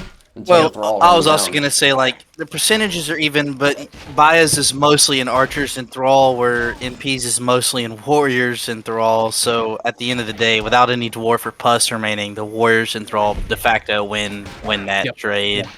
Even So- enough more than I would have expected, though. Even if percent-wise. they keep suiciding warriors into your thrall, for some reason they're losing the percent Flag gap there. captured. But Oh, I remember how this ends too. so NP does for have to be the- careful of getting flagged here a little bit. I was about to say, for the silly point system that y'all have got going in these years, how would this win if they killed all the units right now and you still had a few flags in your possession? Would you win some points for having those flags? Yes. That's so. It might be better, honestly, to let a single archer live and go tag all the flags. Yes. That's pretty silly. I'm not entirely certain. Like, if you completely zeroed out a team, then I think you win 6-0 regardless. Like, I think it was. Okay, I think it was 2 points for the flag and 2 points for the win, something like that. I do want to say that who's the green? So Limp and whoever this green player are on Bia Contested. have actually done a really good job of shooting as many warriors as they could in that rush. MP kind of just threw away their NP really wasted a lot of warriors there. Yeah. enormous warrior advantage there, completely thrown away. And now, like, these archers, in theory, can just continuously kite these thralls. Yeah, NP's. We only have a few NP doesn't minutes have a left, lock on but- this. They could get kited down by those archers now. That's what I'm saying. Like, yeah, Flag this contested. warrior advantage needed to be played better. Where once you know you're up in percentage and you have all melee left, You pull the warriors back a little bit, let the thrall take the brunt of the attack, and then Flag flank the warriors captured. back around and just surround that last force and kill Exactly. it. Yeah, they need to set But up another they surround. just kept going straight forward, Yeah, and yeah. they got shot to death. Like Limp and I think that was a common Soulblighter mistake did back a then great- too. You know, very common mistake. Like it's easy to see. Okay, we're up percentage. We have melee. They have archers. Let's just immediately surround them again, and that way they can't run, and we can pin them. We can, when you surround them, you force the fight back onto your own thrall. It gets them in the fight, and if you don't, and you just keep running forward like we just saw, your warriors get shot up and shot to Yeah. death. So Baya played the defense at the end Oh. there really well, Flag but captured. I mean, at the end of the day, as we see, melee advantage is just gonna win. how so- Bia played that at the end is how they needed to play it from the very beginning, right? Exactly. Just run Back the whole up, create force out. one single front in front of Yeah, you, exactly. and then kite and shoot. Get and out of the surrounds. They and could make have sure worn you're it not down. surrounded. Yeah. Something we didn't mention. It looks like Jushius is in this game actually in the second game. Oh yeah. I know. Okay. Yeah, he is. Yep. So they Good had him. call. Fire is sitting. It looks like 1, 2, 3, 4, 5, 6. Yeah, Fire is sitting. It looks like, or Zell was sitting, and Fire lost all his units. One of the two. I think Fire had one of the war packs, so Zell must have sat. Yeah, there's 7 players in game, so if it's a 7v7, Or Zell's Yeah. off the screen. Zell's off screen, so Zell sat for Jushius. So even flags, but 3 minutes is enough time to tag out with what MP has remaining. We also took a pretty big hit for, like BIA did, subbing in bloo for Ashen. Ashen was like a strong tournament player, and bloo was like great guy. Friend. Blue, I'm already seeing is your friend. weakest link for sure because he had the dwarf, which was like the most important role, and he totally blundered that dwarf. He was this game. just standing out front, getting hit by a thrall. Like it Well, he was- died. He died to Archers, archers, yeah. Yeah, so that's pretty big considering that. And he was NP blue overexposed all and out of the- position like the whole time. I mean, yeah, if he had just run, this game could have been different just because we needed that dwarf at the end and they had no Flag pus left. contested. Could have been a way different game. Yeah, they could have. Yeah. There would have been a mild fighting chance there. Yeah, MP's gonna tag out here in just a second, I Flag believe. captured. Well, they have nothing running Flag to the. captured. I really do want to point out that I guess this might be a reason MP is a top team is they were like they adapted immediately to the loss and completely changed up the strategy to something much better and much more aggressive. yeah, And maybe. this strategy here, they use We'll this see. this We'll see in melee. game 3 and 4. Let's see if it happens again. We will, but just so far in the first two, the change in strategy was much better. The aggression was much better. The surround was much better. I don't like the end game where they kept rushing straight forward on the archers, but overall they did win the game. So that's. I feel like their surround wasn't amazing, honestly. It felt like Bia just kind of sat in the middle and just took it. You know all what I'm I saying mean? is that it was It is- better. it is It was okay. better. Yeah, That was oh, it's it. 100% That's all I'm better saying. than the last game, yeah, for sure. Someone's frantically drawing on the map. It was just erased. I want to be clear, though. Their strat, like, today would not work Contested. at all. Like, that would No, not we work. would react much better Yeah. to that. Hey, it worked better than all mid, that's for sure. That was a jab at Rat King strategy, but I guess it Flag went. captured. Gekko with a huge game. Same with Jushius. Oh, yeah. They really cleaned up that warrior fight immediately. Baya took a bad warrior fight in the northwest side of Yes. the fight and just got like their one chance of winning was to win the warrior fight and they lost it immediately. So I mean, you had a good game because you did the one thing we said that your whole team needed to do, which was retreat and kite and damage, and Yeah. Soulblighter too. So I don't know what 50 Cent had or Naelot, whoever. Naelot 50 Cent. Yep. But good damage from him.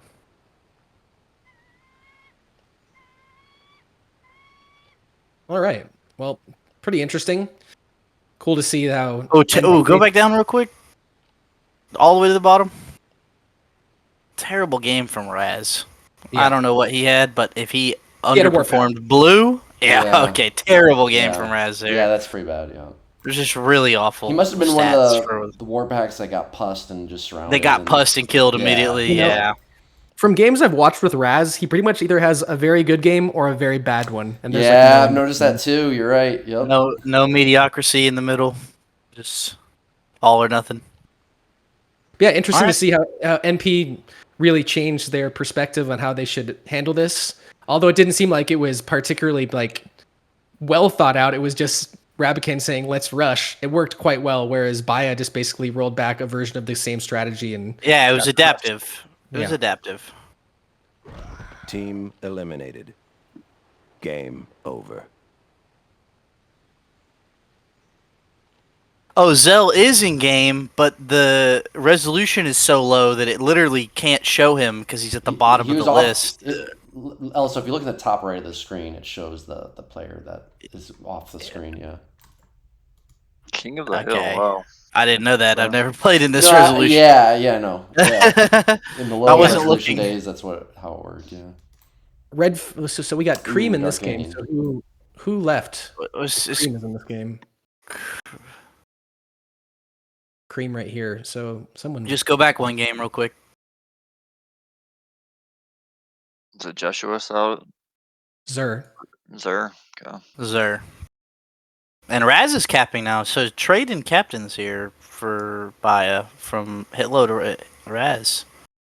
Do you think that was done in response to losing the previous game, or would that have been a pre-planned instance? Raz Trow map. This is a way to use him as captain. I'm guessing it but was if he's pre-planned. throwing, he doesn't need to be capped. Okay, well I'm just He liked to captain though, and he was capping still at this time. I'm guessing it was pre-planned. Probably, I'm guessing they. Is this the only game that Raz captains in all these films? Yeah. So only the first two games repeated. Okay, so now we're gonna get different maps every time. That's good. Okay, so it must have been pre-planned. Raz is captaining the Dark Canyon. Yeah. All right. Alrighty. Said So It is King of the Hill, so there's not much. looks like Hyperion's in the game now. yes, Hyperion is in. For Was Hitlow? I know Hitlow's captaining, and I know he had a great first game. Was Hitlow considered a pretty top tier BC player as He was well? good. At He was the time? good. He was like a smart player. Yeah. Just an average 4-baller. Yeah. I mean, yeah, he's 4-baller. He was very capable.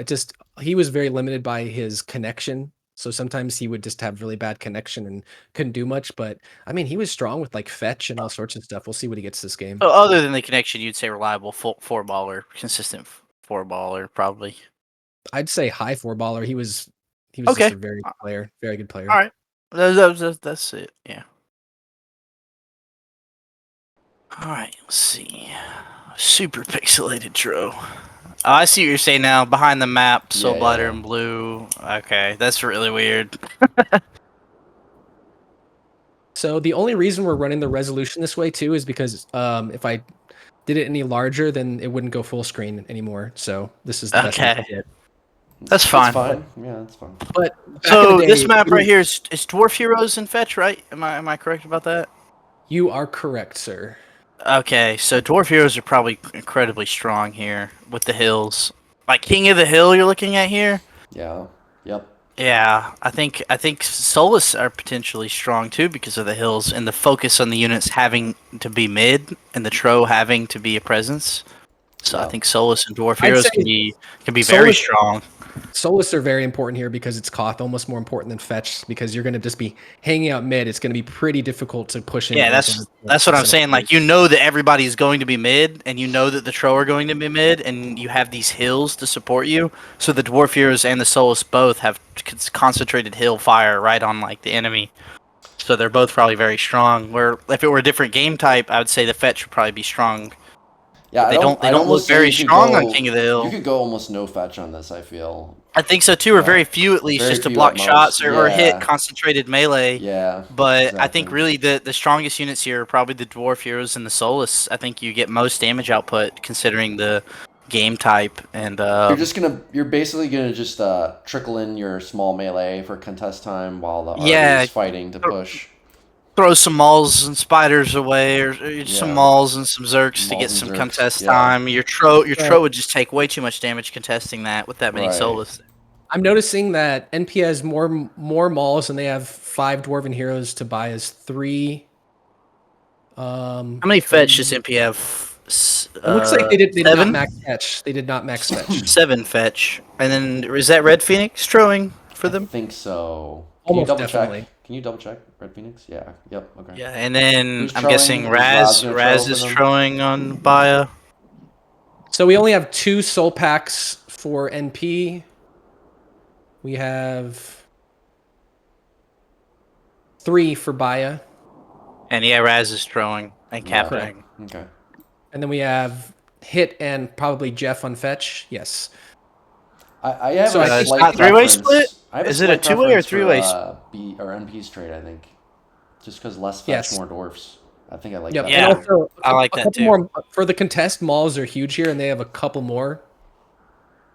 I think I do like. I don't know. We'll see how it plays out. But I think I do like 3 Solus handlers. Me too. Me too. Yeah. Maybe 3 Solus handlers. On. But then I like the more dwarves over the more fetch. Mm-hmm. So a little bit of something I like from both teams. The trades aren't crazy different, with the exception of honestly the 2 dwarves versus. I just think yeah. I think if played right, the dwarf heroes would be so strong here. Anybody Take a want look to at make a mid. prediction on what's the outcome of this game? I want to see I what think, the mid looks like, the geography, if there's any advantage. You want think both- south Yeah, south looks a little bit better. too, because you have this entrance from the hill. Where here, Right here, you the don't- shorter entrance, shorter Right. path. Yeah, so south is definitely stronger. I think I'm But- going to favor and NP in this game. Flag. I'm going to predict Yeah. NP. I like that. It's start. hard to say after the previous 2. Flag. I It think, is hard to um, say. I have a low, like I would say, like 60% confidence interval. It's not huge, but But I really both like sides I like have a RedPhoenix commanding over hill. Raz and Troing, to be honest. So that's what I'm kind of basing it on. Oh, he's I- super aggressive right here. This is really aggressive, trying to get some early Captured. kicks. I remember this. Flag. Oh, he's contested. gotta be Ooh, careful. no. Oh no! I Game said I over. said I liked Game him as soon over. as he does this with the spiders. All right, what's his Too health- aggressive. I what's his saw health that looking coming. like? Okay, he's down. Oh, he's got one already orange. Almost the whole tro down. Yeah. Oh, they're running the souls. Okay, backed I out. So don't. basically, they've already lost to Trow. Did they Uh, get a it's not zap worth on the those- spiders at all, or no? Flag. Nah, They did not. No. it wasn't worth those Zerks. No, it at wasn't. all. It definitely wasn't. No, Yeah, it's not that was worth a bad. those That was a bad Zerks. call. There's like, so the much first hit was artillery here. fine, and then he should have ditched. Those souls Yeah, are I saw gonna that work, coming from a though, mile for out, NP. and Now the next question is, can Raz leverage the tro health advantage in some kind of way? Well, right My now, guess is because of this uphill thing. My guess is he does not. Bia Yeah, does the have soul good is there, control that- of the flag, though. Bia has really good control of the flag right now. Flag. yeah, but those fetch are pushing dangerously close into that huge. Yeah, there we go. There's one down. NP's gotta push back. Like, they cannot keep giving this flag up. Look at that dwarf range. The dwarves would be so commanding here. Yep. They And just, look, oh, we have none. What is Naelot's dwarf doing? Like, Yeah. it should be on the so hill. too far off the flank. It needs to be in that commanding hill right there. They gotta push him off. Push him off. Oh my god. I will say though, I do like the large soul packs for anti-fetch. captured. Really hard Yeah. to press into that many They That need is to souls. spread fair. out more. They're so clumped up. Oh my god. Okay, there's They're just another not a threat touchdown. of anything, though. Honestly, the clump is as in this moment, the clump is not that bad because they're not a threat. Who is this Chickenwire and 3 fetch Jeff? down. Yeah. Yeah, fire is picking apart those fetch. And he's starting to get the flag back a little bit. Flag contested. Yeah, they're. Oh, the yeah, troll so the help. troll- Oh, he got, If you he even got his up- trow red somehow. Yeah, I So didn't they even see evened how Probably up the just- trow.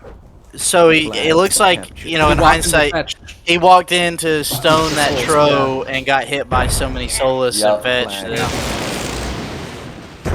Oh, all the Dwarf. fetch are down for Bia on that west side. Dwarves Yeah, all are we- just so strong here. Contested. So we got 3 fetch left to 2. Flag. So Raz With- needs to quit. What is the point of pushing into this here? It's not on the flag. There's a It giant serves no soul hill. purpose. There's There's nothing he no can do. purpose That's in what I'm pushing saying. this I don't here. like his Flags throwing. That's why I didn't call it for them. This Yeah, game. I don't like his throwing. The team needs to be focused on the game type, and I guess he's realizing there's not much for him to do on the flag, so he's looking for something proactive to do, but it's just not. He really doesn't need to be doing anything What's the time right except now? for saving health for in-game. Okay, it's close. It's close with 5 minutes to go. But Plenty of time. NP's up 10, NP's got the flag. 10%. Well, They have a frozen. yeah, trow though. frozen tro. Oh, That's why I that's true. stopped saying that. So they're really up like 5%. Well, Raz has a red tro too, Red right? trow. So I guess it is pretty even then. It's pretty. Yeah. Yeah. Flag captured. NP's starting NP to is get a an advantage strong here. position here. It NP is a took way- strong solo seal on the It flag. took way too long to get these dwarves up here, and also it is South is just stronger for mid here. Yeah, because it of is. the. Yeah, I you're mean, right. like if we want to get to mid, there's like nothing we can do. We have to walk all the way Or- around. Poor game type for map choice, I believe. It just Yeah, greatly it favors. is. It is dumb. It's dumb. Oh, Cream's huge also- flank from Cream. Cream is Oh, an aggressive wow. flank Yeah, here. that's interesting. Really bottling up Harassing Baya. the shit out of them from behind. Yep, there's nothing that now we can't access all of this, which is our main entrance to They mid. have So we're just complete totally domination over the flag right now. Yep. And just the game in general. They're so dominating, they're pushing with their Solus. Which Raz I has wouldn't done agree with. virtually. Raz has done virtually nothing with his Trow. Yeah. Except for die. Yeah. And look at again, Red. he's just Red- eating souls. Just Oh my god, look, eating he's souls, just yeah. eating them. Contested. What are you doing, man? You're just dancing around and eating damage for no benefit. I feel like Bia would have needed to come up with a more creative strat to try to get some advantage. I think South Star has a major advantage on this Yeah, map yeah. for cost.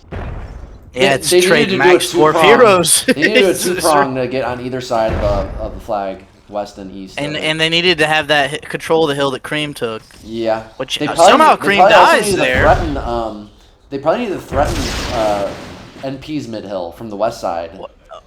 I got a quick question. Was Cream not a very good player? Yes, he was not their great. worst Because player. right there on that hill Cream was on, he just lost everything to like a handful of melee. Oh, Like, that's, he that's should have bad. blown up. Wow. I will yeah. say that the mauls are very strong versus explosive damage. But still, when you have You two definitely dwarf should have done heroes better there, uphill, Yeah, two dwarf you're heroes not wrong. uphill, you have plenty of time to damage them by the time they reach you. He had melee too, so you can at least bring them all to red and win I a would melee say- fight.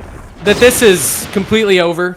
Yeah, it is. 100%. There's no way Maya can come back from this. Terrible, terrible trolling from Raziel. He just typed, get time. after getting that huge lead of like a 3-tro to 2 right at the start, and then just completely squanders it. Throws it away. I love his captaining. Let me die with the troll game and then type get time without realizing the situation my team Yeah. is in at all whatsoever. Very Just typical. so completely Very unaware typical of what's of him, yeah. happening in the game. Get time with what? It's a very Our ineffective souls? captain. Yeah. Flag. I mean, just get time. You know, you're only down like half of their percent, but get time. Yeah. Down 30%. Get time, guys. Look at these Yeah. souls just crushing. I actually like how these giant soul packs ended up because they did so much more damage to the Trow. Well, that's true, but also the way Baya played that was really bad. Where if they had more, just I don't know. If they didn't suicide, you know, I think 3 Solus handlers in the long term should be better than 2 if you're using them correctly. But You like know, Raziel I'm- just suicided it into the. You know what? And know- it might not be that much of a difference between 2 or 3 handlers. We can't really tell because Yeah. like Vaya just suicided from the get go. From my perspective, you know what would have been better? If King of the Map existed at this time and we Yeah, played you're that. right. Yeah, true. I think that like not even an excuse, I just think that these starts are inherently like uneven for a Yeah, Koth they are. map. It's just Yeah, Yeah, that's why I said it was a based poor my selection prediction from based on whoever the hosts. start and the fact that I liked RedPhoenix throwing over Raz, but Well, RedPhoenix started very badly, very bad Yeah. opening engagement, Yeah. but Raz just managed to eat every spear in the game all game. I So think Raz still did worse. Team. yeah, that's what I'm saying. He just Like, look, Good he's, performance RedPhoenix from still got Chickenwire. 134. What did Raz get? No 83. kills. 0 kills. Just 0 died. kills. You can't get 0 kills with Trow. You just can't. Yeah, right. So NP with a very, very even distribution of damage through their team. Yeah. they all played well, except for Creme. He got a Zell- good hill, then died. Zell with a huge game. Yeah. Souls, I think. The Souls did a lot of work. Yep. No, Rab had souls and Fire had souls. I think This is was all the touchdown. 2 packs. So I think everyone else had some sort of artillery though. So this is all Hyperion did virtually nothing. 3 damage back when it took Yeah. 6 to kill a thrall. Like you know, is really bad. Hit with a really poor game, 2 and 18. Not going to get it done. Jeff, honestly, even though he had decent damage, he played pretty poorly. He ate a lot of. He Well, died this pretty is one of quickly. those. This is one of those performances that I don't blame like individual. Like the whole team was set up for failure. You know what I mean? So True. I think they all did what they could. Yeah. Even Rushing Raz, to a uphill. certain extent, like I'm not sure what. Like he probably could have gotten more time on the flag for sure with those tro. But I think This if you're is- the North Hill in this instance, I think it would be really strong to trade for a bunch more mauls just to have that hardiness on the flag because you're going to need it. what I probably would have this- done with Raz's tro is I really think Bia or any team that's trying to fight this from the North start, they have to set up some kind of offense on the west side of Yeah. that middle. If That's what I was only about to just say. That west distract path on them, the middle. just to distract Yeah. them and alleviate You pressure see- off the flag. That's it. You know. It probably would have been smart to send something to try and get up here. Yeah, or at least exactly. That's what we're saying. The Sure, west side of exactly. middle. Yeah. Yeah. I think specifically this right here.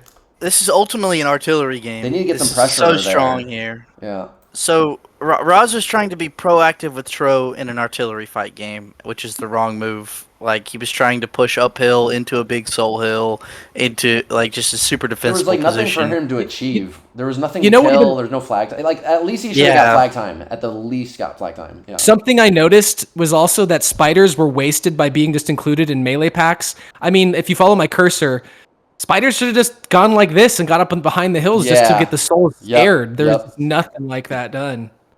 So I just feel like Yeah, both that teams could work. really didn't like think this through. They just kind of sent their shit mid and fought it out. There wasn't much more to it. I mean, Creme had a cool flank, but I don't think that really decided the game. I No, think and it he just- just died. He died to a weaker force. Like so.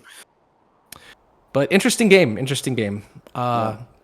move on to the next I one. hope. Yeah. Next one. I'm Yes. glad that that's the last one we're going to see Raz Game captain. over. Hitlow is definitely a better captain, I would say. So.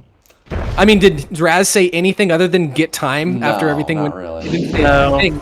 He just danced around in front of some spears, died. Yeah. Didn't This, And then this, died to get this time. totally validates my experience with Raz in 07 and 08. Yeah. I mean, he was like my main partner for this period of Myth, but like after, as I said, after experiencing some of that stuff, I was like, I can't do this anymore. Oh, I'm- him and I were super tight around this time too. We were like Oh, big I 1v1 remember- throwing yeah, I remember. melee buddies and everything. Yeah. I was there for a lot of it. I'd watch those games. Yeah. I don't know if you recall, but yeah. So Zer's back in. Looks like Gekko is not here anymore. Gekko sat last game too.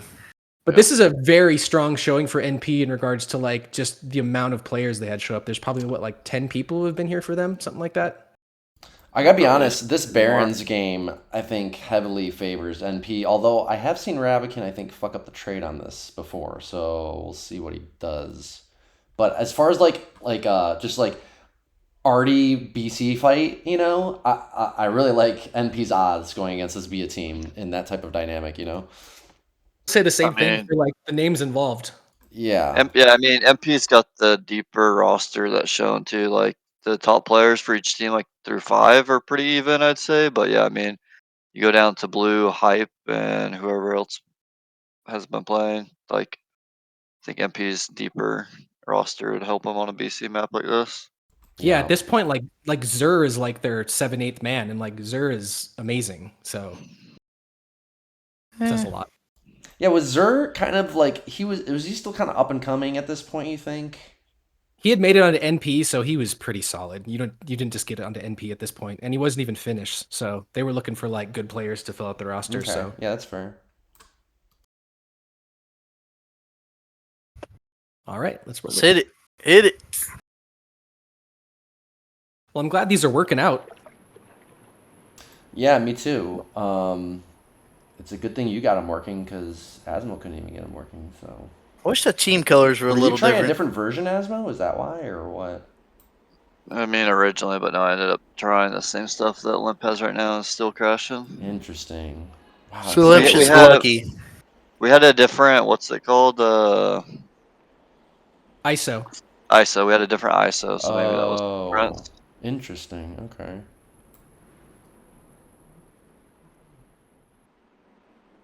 Only 2 morts for Hitlow, Good but trade, still a sure. viable trade. I like the double Two- J man, max yeah, art. two- just two good J-man trade. for healing This is a on good the trade. I like this trade a lot. Yeah. Yeah. I Is there any might. plus? Okay, there is. Thank goodness. Yeah, I always get 2 J-men. Looks like way more Yeah, warriors. Oh, 2 Rabican. locks. Yeah, Rabican No, he hasn't fucked up traded the yet. trade. He hasn't, Oh, he hasn't he hasn't traded? traded yet. Okay. Okay. Is this Oh, there no, is that trade. no warriors. Oh, Whoa. no. See, this is Okay, what I'm saying. so- Rabican fucks up the trade sometimes on this. Yeah, so this is would be viable in certain situations. Like warriors get eaten up on this. There's no doubt about that. But But still, it's you need to it's last contest at man. the end. Yeah, Yeah. exactly. So I would say Yeah. if this were like something else, I don't know, maybe like territories, you could get away with it potentially. Possibly. I don't want to say this Yeah. is like auto loss for them. If they can overwhelmingly Sets win them the at a BC disadvantage. fight, but definitely disadvantage. Yeah, I mean, did they get max plus at least? Yeah, I think so. Yes. Yeah. Okay, all right. But that And- puts him down to 2 heals versus 8 for Hitlow. Yeah. Now, I'm after taking- post-white healing. I'm taking B in this one after seeing the trades because Yeah. I think those two extra archers also are a big deal because you gain the advantage in the archer fight there, and Oh, like, they didn't max archers either. Oh, You got my 10 God. out of the 12. short archers. Oh based my on the God. trade, Oh, I'm like, definitely that's B on this. massive. Yeah, B for sure. That's what I'm saying. I Yeah, don't know, so- but we watched another film of Rabican capping this, and he fucked up the trade again on this one. Even Baya though this has should have been a more very strong heals. map for them. More heals, more archers, more harassing goals, warriors for the end contest. And still, like, those extra 4 mortars are not that much firepower on a map where they're the shortest range No, artillery. there's diminishing For sure. returns In on an- getting extra In an ones. artillery fight, they're the shortest range artillery. They're just you're not They're easy unless you have like targets. perfect They're easy shooting. targets, You're not that's the going to get problem. damage output from them. Yeah, The plus What is is, gonna pick them uh, off. Goals, archers, locks are all going to pick this them is off. a little different splitting than modern day here. Wait, okay. First off, Rabican gives 2 guys a single archer, which is stupid and pointless. Yeah. What is that's that? dumb. That is dumb. There's But, just one. Hitlow- is it Hitlow one guy? divides them- Just one guy different. Zell has one. Well, he archer. just changed Okay. the other one, Alright. but Hitlow gives Okay. his archers out to 4 different people, which is not standard now. Normally, archers are split 2 or 3 ways, depending on Yeah. number of But I still players like it who over can what- handle it. I still like it over what NP has though. Yeah, me too. Yeah, 3 archer squads were a lot more common back then. This is 4 squads though. It's I mean, like 3 a apiece. squad of 3 archers is what I mean. Oh yeah, which almost this map's a bit of an exception because it's not standard light, but 3 is almost too little to get the damage output or the push power you need from archers. I think So the very way- minimum 4, but this Yeah. map is an exception where it's all about the artillery fight. So those 3 archers can still get some good snipes off on some warlocks or some mortars. The way And I'm then seeing 3 it, is go ahead, Limp. the way I'm seeing it right now is that NP has one win condition: win the BC fight. That's it. They can't do anything else. Because if it's an end game, there's nothing they can do. They have to Yeah, win they're the gonna- archer and lock fight specifically. Like that's what they have to do. Yeah. Baya can just like slow play it and then has all this melee at the end to push them off. So the way I see it, at least Rush they have it, like, yeah. they have like 2 win conditions. They can win the BC and they can just win the tagging game. So I think that plays a huge part in like the difference of the trades because as I said, the NP has 1 win condition. Completely dominate in BC and a map that plays very slowly. I agree. And I think the On this- Northeast correct me if I'm wrong, the Northeast has a little slight advantage in getting control of mid with their archers, I think. on this. You're correct. Plus rocks. They don't have that rock in the middle. The rocks are a little better for North Start. Limp, can you change the map colors to friend and foe? Don't think you can. What It's button is that? F8. F8 normally. Nope, it's this instead. Oh, that- okay. So all that's a the newer function keys feature. are different. Yeah, that's a newer feature. Oh, okay, because the 2 blues and plus NP's blue is about the same color as the rocks Flag at this captured. resolution. So it's kind of Not hard the best. on the map to see where NP team is, but I'll manage. So we got this little flank down here. who's so we're that? going- Who is that? That Soulblighter? looks like- yeah, I think that's SB. That's smart. Bia has the trade that they can spread NP out more. on Oh, this Puss one. down already? Whose Puss was Yeah. that? Killed Whose their goal? putts. Oh, Zell says got one, so buy a Puss I goal think he down. spent a Puss to kill it though, so it's kind of a Yeah, trade. it was just Ah, a trade. okay. but But- that does free up a melee unit for them, which isn't much, but Right. something. At least they have a tagger now.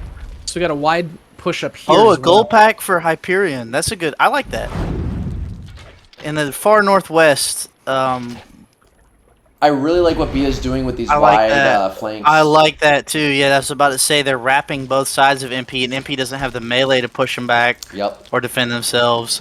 They're gonna have to focus to push off those flanks. I mean, MP's Yeah. not even going to be able to be aggressive with their artillery. He's going to be so focused on that melee in the backfield and getting past. that Not they're being gonna be able to wrapped. push Yeah, off the that foot. goal pack. Even if those flanks don't do anything, it's gonna force NP to back up and turtle up. It's like I think- what Limp was saying with the spiders the previous game. Just that distraction is enough to win the artillery Yeah. fight.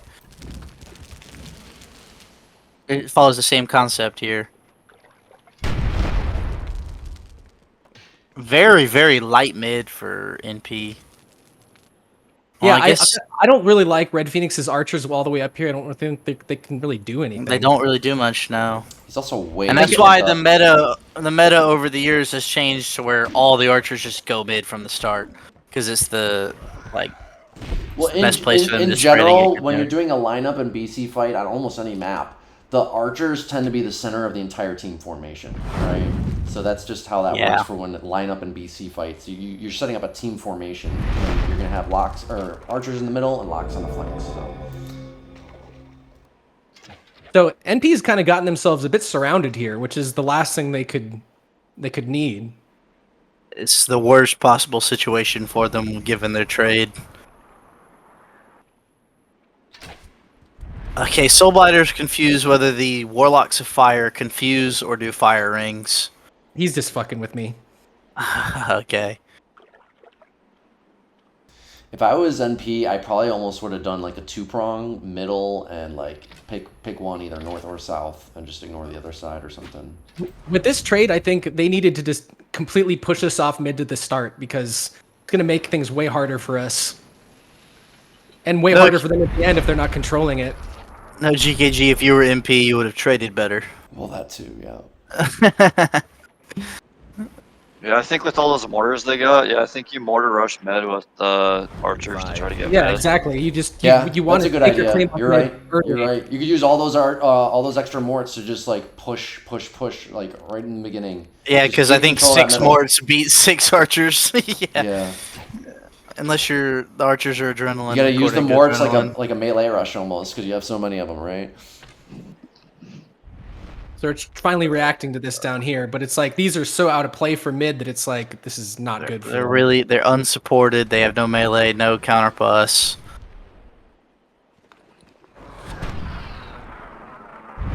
What are percentages looking like here? We've seen some first bloods. Even Still close. Yeah. There's 4 minutes left already, so this war's gonna come into be a factor pretty soon. Is Hyperion just kind of waiting till the right Solo here. goal. This is the disadvantage of no melee right No here. melee. Wish you had a warrior That now, one don't goal you? right there. Already killed That one archers, goal. gonna kill him more, might kill more. If only you had a That's it. warrior. If only you had a warrior. Single right now. warrior could at least Try save to 2 of them. firewall it. Oh, Okay. yeah, so that Um, one goal kill like 7%. And then right here, we're watching it again. Yep, you're right. It's gonna happen again. Yep. If they just had a single warrior that Oh, fire what's rings. that? Interesting. you don't See, see if that you just- much. he would have won that fight if he had a warrior or two, because he had a good puss and That was a bad Would've putt. been Good attempt at sensible. us. what the puss on the warlock? That was a bad Oh, putt. that would.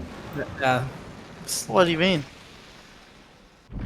No, I'm talking about the MP player had if the MP player had a couple warriors, he had a good puss on Bia's warlock. Yep. And he got the kill off, but because he didn't have yeah, I was talking about the MP puss was a good one. So this is all like wrapped up here. It's like they can't do much. Xur is just trapped. Yeah, it's What's your really percentages? just Still pretty close. Oh wow. Wow. That's way more even Wow. than I thought. Hit made a decent call. I mean, it's not that important at this point, but he did say don't push at this point, which I think is the smart move because I feel like the only way you could lose this game with the positioning is to push immediately and just die. Yep. Totally agree. Yeah, like you how already, could- you already have control of mid, so because they now have to push your mid with no they can melee. force NP and to that's push the in their mid at a disadvantage. disadvantage instead of we're the other way also around. we're also completely bunched up, just like right here now. And like they have no way to get on the hill. other That than North pressing- Warlock you were just looking at, it's It might have. Okay, never mind. It'll have enough to firing again. It got lucky to live. So if If you it look at didn't it right have now, that mana, their only way into mid is just pushing directly into our entire force to get onto With- the flag with no melee. no That's melee. possible. Fire says play passive all sides with 2 minutes remaining. And Rabican says, shut the fuck Shut up. the F up, Fire. Oh, 2 minutes. Here we go. Okay, some slow realization there. The dire Totally situation. He She's really- calls him out on the no melee though. Yeah, this is like a situation where like the percentages are even, but Oh, we're about to get Mia has another a kill in the commanding north. position here. That goal. No, that's an MP goal. My bad. I don't.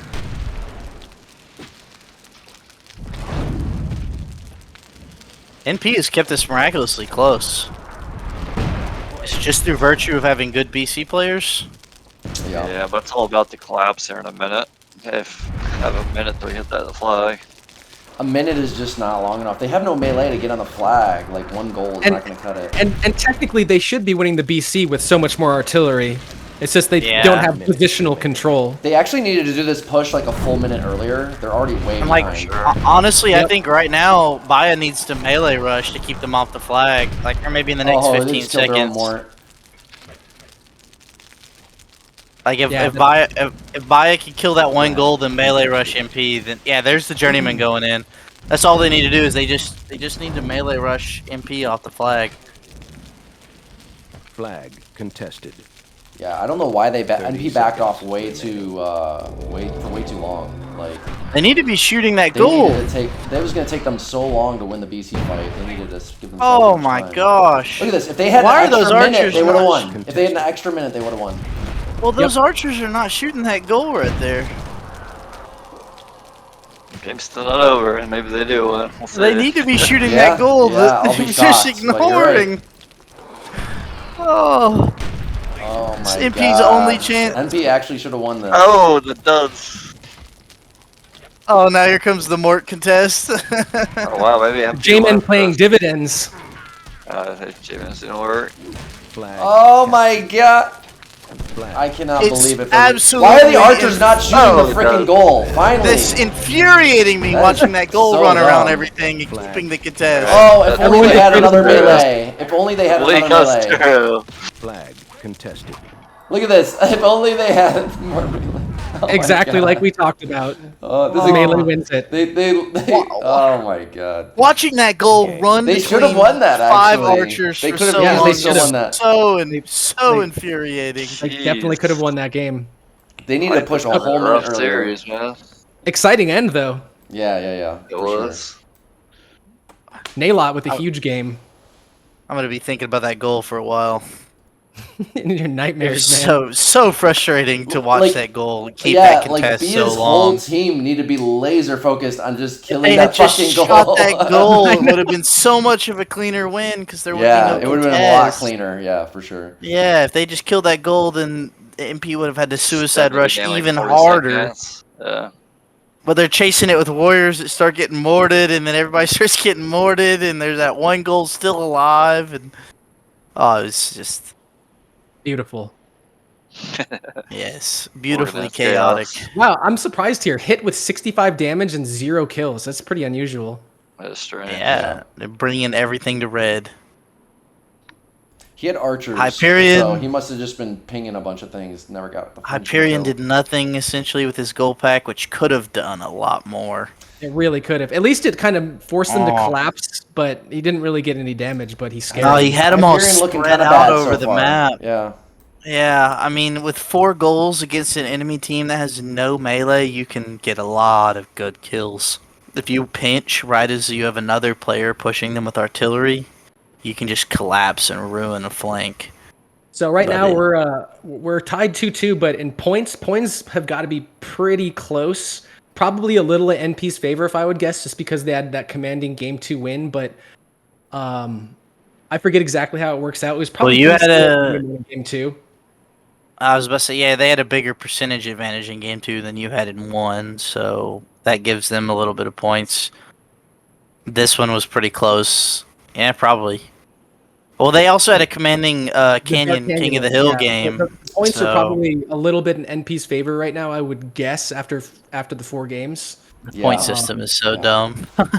I mean, it wasn't really, it wasn't dumb. It was just a different way of like playing the game to make it a little bit more like everything matters, right? Instead of just straight wins. I mean, that being said, I still prefer like just straight winning, but it was interesting to Yeah. actually strategize around keeping points and winning specific maps. Like FR maps were always worth way more points, which was a really terrible oversight. But I mean, Plus, I you was could on the- like lose 2 maps and win a flag rally game, but if the first 2 were close, you could still win the series. Like correct. I've actually lost 2 series winning the games. It's happened to me twice. that's It's stupid to me. Yeah, that's the part that's kind of dumb. It's the That should be problem is impossible. you can't weigh how easy it is to get a blowout in one game versus another game. Like they're 2 totally different. Like it's always going to be certain map game type combinations are going to be easier to achieve max to 0 point spreads versus Correct. others, right?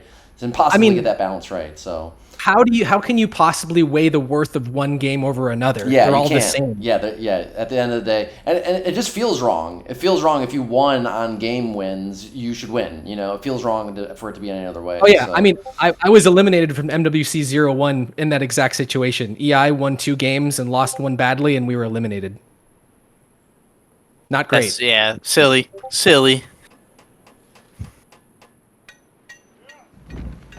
And if I remember right, it was we Rabican lost- yelling at Creme for something. yeah. And actually in that game, Hyperion was in it and it was Stampede Desert. He had all his pigs completely clumped up and lost all of them to 1 puss. All of them. It was amazing. And he's on a top team. Yeah, I guess so. We still have that that still Yeah, I happens, feel like doesn't it? I feel like Creme was the only MP player who was. Dak yeah, has contributed a comment Yeah. about the points. Oh, sorry, Asmo. Didn't mean to cut you out. I got you a little quiet. I don't want to alt tab. What do you say? There was a winter series where Paris gave Drowned Empire territories 1 point per flag. So if you maxed out that map, you could go 0 to 4 on the other maps and still win the round. So if you got That's all the pretty funny. flags on a Drowned Empire territories, you could win the series, even losing all 4 other maps. It sounds accurate. So Probably oversight there. we're on to the final map of the match, Cracks in the Cloud Spine, FR, classic. I remember this game vividly. And I'll just say that SB is the hero. Nightmares or dreams? Dreams. All right. Well, we know how this goes then. We know who wins at this point, so yeah. But it's still very close. I mean, if you look at the actual final standing of the match, it was literally decided by a single flag. This is such an old Let's see style it. pick. Like you would never see Yeah. this pick these days, but Well, this is back when they didn't have many maps, Yeah. right? Like, we'll see if one of the teams does the conventional strat on this, which was like 6 archer dwarf squads that hold every single choke across the map, you know? So Those were fun times, though. That was really fun playing that way. it'd be a change up to modern stuff.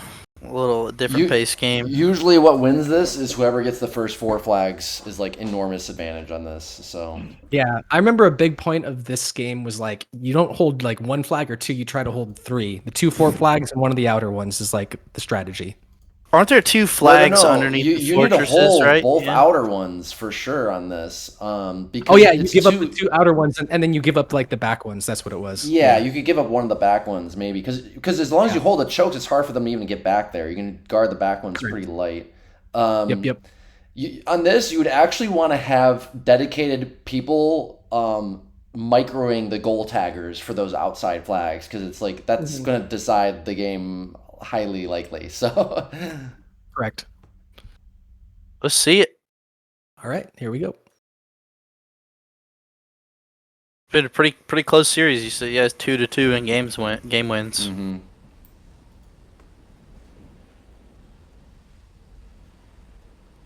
I like this pick. I think this is probably my favorite pick of the series. Oh, you don't like King of the Hill, Dark Canyon? I mean, even creep territory is like just no massive objective to play for. I didn't love any of the picks all that much, but I don't. Oh, it's I really don't not like the this most just because exciting picks. whoever tags the first 4, it kind of decides the game 90% of the time on this. That's what I really don't like about it. So Because there's no middle toss-up flags that are competed for. You pretty much have your side and the enemy side. This is one where just based on the way the flags are set out, like having an actual concentrated offense is probably pretty huge. If you can wrestle a flag from the enemy. No the pusts for chokes. NP. let's see Lots Bia's of trade dwarf. again. So No pusts for either team. NP's doing the very traditional trade, but I like Bia's more goals here better. So that's going to help them get those outer tags quicker. And A few more thrall as well. Wait, what's the difference? Two more warriors for MP, 2 less for Bia. And then what about artillery? We got 16. Only a 2 few, goals. few more archers for MP, which I don't like. Yeah, I 2 like- goals is not the way to do this. For No, I like FR. Bia's better, more goals, less archers.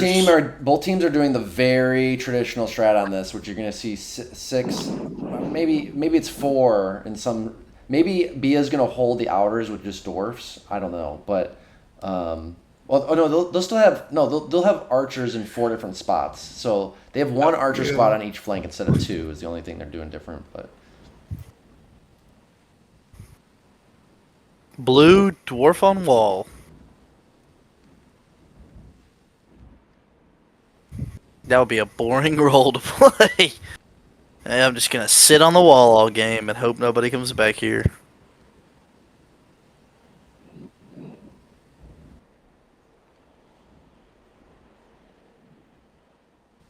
I mean, you saw Blue's dwarf in that creep game. Creep game. Yeah. You can't give him much. Well, at least he's got a wall to sit on this time. Yeah. Can you imagine people playing the game like this? yeah, Oh. that's bad. Were there actually is- people that had to have played the game like that? This Yes. is old school rank right here, man. Stampede Trail, Assassin, or not Assassin Trail, I mean Assassin Clash, Stampede Clash. Like, people would just, yeah, they'd whore those maps, camp all their assassin targets on the wall, just try to pick off one with Trail at the very end. Game on. Yeah, I like Goals the each goal. way. The goal goals pack's each way. important for BA, I would say. Bia's going to have quicker tags, I'm pretty sure, because they got more goals. They're going to be closer to the flag. Also, NP is basically just like giving up mid right from the start, not getting a goal pack, really. Yeah. So we're seeing a lot of Flag misses in protected. strats from Rabican. I feel like this series. I feel like every match we watched him, yeah. Like, I don't think I he's mean, had a Dark single strong Dark match Canyon on was Dark strategies. Canyon was a good one, and that second creep game was a Flag good one. captured. But so far, that's only 2 of 3. So he's made big misses on the other Dark 3. Canyon wasn't Captured. really his strat so much, you know what I No. mean? Flag. He got more that was- dwarfs, that was the only good thing, I guess. I was about to but- say the most you could do as a strat there as captain is make the right trade, and his Yeah. trade was better than It Bias, was a so little bit that's better. why It I was a little bit mentioned better. that one. Flag You know. Yes. Well, It was. MP got the first 4 tags according to chat. You want to check that? Oh, Yeah, I'm there we so go. surprised. Bia must. Oh, look at that. Bia. Oh, wow. Bia must have not microed those goals very well or something. Who had him? Let's see here. Blue. Yeah, you'd want your best There you players on go. those. Yeah, Okay. hit versus blue. Would- Basically, yeah. smartest player and your dumbest one. Like, not Yeah. great. Man, Blue can't even Bia defend definitely should have himself. tagged those first because they had way more goals. I mean, blue would be like, yeah, I suck. He was just a good guy. Bia is down in the flags, but they do have mid. If you're gonna be down in flags, you definitely want to have mid control at the very least. So Who's on the goal pack? Soulblighter? Raz. Oh, Raz, okay. Bless. Feels I have like not been Raz impressed with needs to Raz. play this game. what does to get Soulblighter it have, okay. Limp? Archers Midwest. Okay. He has this little gotcha. pack right here I see. with the dwarf. Archers Melee Dwarf. Limp's got Archers Melee Dwarf. All right. And then Bia's got to make a push somewhere pretty soon. Hitlow is Archer Melee Dwarf too, it looks like. I think MP's pushing. Oh, That's good surprising. push right here on the. Yeah, this could be a I don't potential like push that from was that push. Gekko? I don't like really it don't like either. that Like, push. you already have 4 flags. Just play it safe. But to the credit of it, Bia is not defending it. I mean, they could give up that That's flag. why I said it looks like a good push They're because they're coming not from defending. mid though. Maybe. I don't know. They might be late. Bia's going to be a little late defending that, and yeah, that's interesting. Oh, Gekko backing out. Okay. Yeah, that's fine. That's though. fine now. Yeah. Because the support's coming. Yeah, that's actually good. Notices that he could also be cut off real hard right there, like really easily. Yeah, he would have got pinched pretty hard. It'd be a good push if Baya had committed to pushing mid, but since they came back to cut him off, yeah, he needs to leave like immediately. Yeah. Naelot versus who? RedPhoenix, I'm guessing. Yes. Fighting in a choke versus out of a choke. Not a great engagement to take.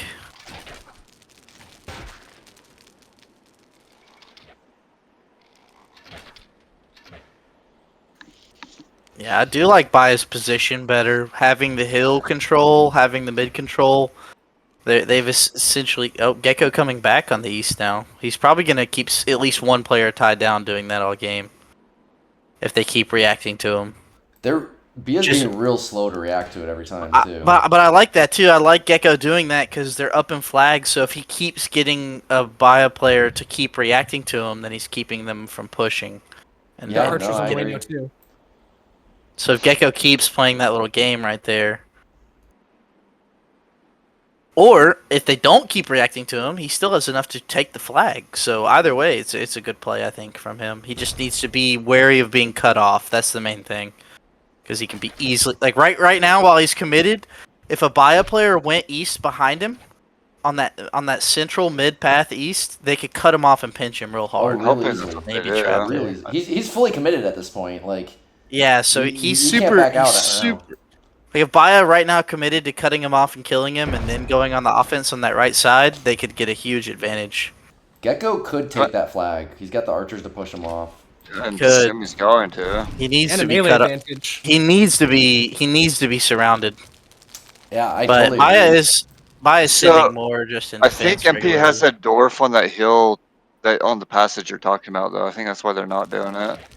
Right there. Right there. Yep. Yep. Okay. That's a good call. Wow, how does Bia pull this off if Gekko gets that flag? Yeah, Oh, I He agree. doesn't. They Kinda- defend. They support. They've been. He's keeping Hitlow tied down. Oh, see right now Gekko has a massive opportunity to just send that melee to the He backfield. needs to go to the backfield and just grab something, yeah. Like right now, he just needs to just completely He needs ignore to and get go his for archers flags. and dwarf out now at this point. And just Oh, abandon that Rabican plan. takes it. That's good. I like that. So I like that Rabican's call. doing that. Okay. Yeah, he needs like because right now, what is Baya's home defense, Limp? They get Like, the doors on the wall, though, don't they? Start flag. Or do they take them off? It looks like Nope, none on the east side. the left just on the side. left. So that right side can be taken. Yeah, he might be able to get a flag here. We'll see. They have It'll to be like get close. back immediately. That right side can be taken.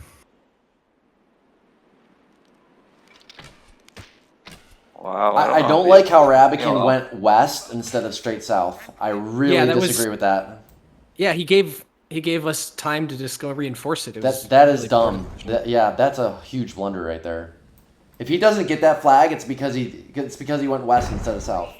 Yeah, He he won't would have get it. gotten He it. He won't went, get he it went now. the long way. Maybe he The was door's gonna be afraid. there Yeah, now. he took a fear of being trapped over getting the flag Well, He he didn't couldn't want- be trapped. There was no trap there. in the corner. He could They have play ran him straight here. south. He had enough distance from the Yeah. from. I mean, I Hitler's would have done it too. I'm not like trying to. I just think I was making an inference that he was probably afraid of just going into the corner of Oh the map. my Yeah, I god, agree. he doesn't get the flag. That's so He should have gone bad. straight there. Big rush coming up here. A rush and a choke against a dwarf, though. Oh, the terribly defended dwarf. Ooh, it's gonna go Super down. Doesn't terribly throw. defended He's got to dwarf. throw. Oh my god. Oh, I know. Oh my That's god. mistake. Who was that? Who was Alright. controlling that dwarf? Creme? Creme. Yeah. Yeah. Ooh, exposed. Closing Creme of the series. Didn't even get a single shot off on any melee and just dies. And hits his more own melee. Game open. Flag captured. Yep. NP's not looking great this match, honestly. Other than the creep, like game 2 of creep, that was about it. Blue, seriously. I don't know what he did, but yeah, stop letting stuff go by. That's great. Okay, Gekko managed. Okay, so all that stuff, instead of continuing towards the flag, tries to fight Gekko and dies. Hey man, you got a Raz goal pack. It's just gonna go on offense no matter what. But yeah, when they took that flag, they could have immediately went north and gone for both more teams- flags. Both teams should have done the exact same. Not Yeah. playing game type. Yeah, Yeah. they're playing BC and not game type. You need Giving to up this immediately. Okay. Flag captured. But let's see. Does What's Rabican a- trap himself here? Okay, B is up. You No, can just it- camp home flags now. At this Oh, point. that's archers. That's why they can't trap him. Okay. Oh, is Bia calling a full retreat right now? Yeah, it's the right call in my opinion. Oh, we're going absolutely. for Yeah, if Yep. they got You it. Go can't ahead. lose the game if you get back to your home base. Yes. Oh, so Rabican not getting that south flag is like gonna seal the game essentially. Yeah, that's gonna cost him the whole fucking game right there. Yep. I don't even understand why he did it. Like, it makes zero sense why to do that. Wait, how many boggles my flags does mind. Bia have right Because now? 5-5. He actually risked So- running into a dwarf by going to the west too. Like, And how much time is left? 4 minutes, I think. 3. Oh wow. Yeah, they would have to terribly lose on a defense here to lose the game if they pulled back and defended now. It's just not a lot of time. Oh well, there's two big factors for losing this. Rab not immediately going south, and Creme having that dwarf.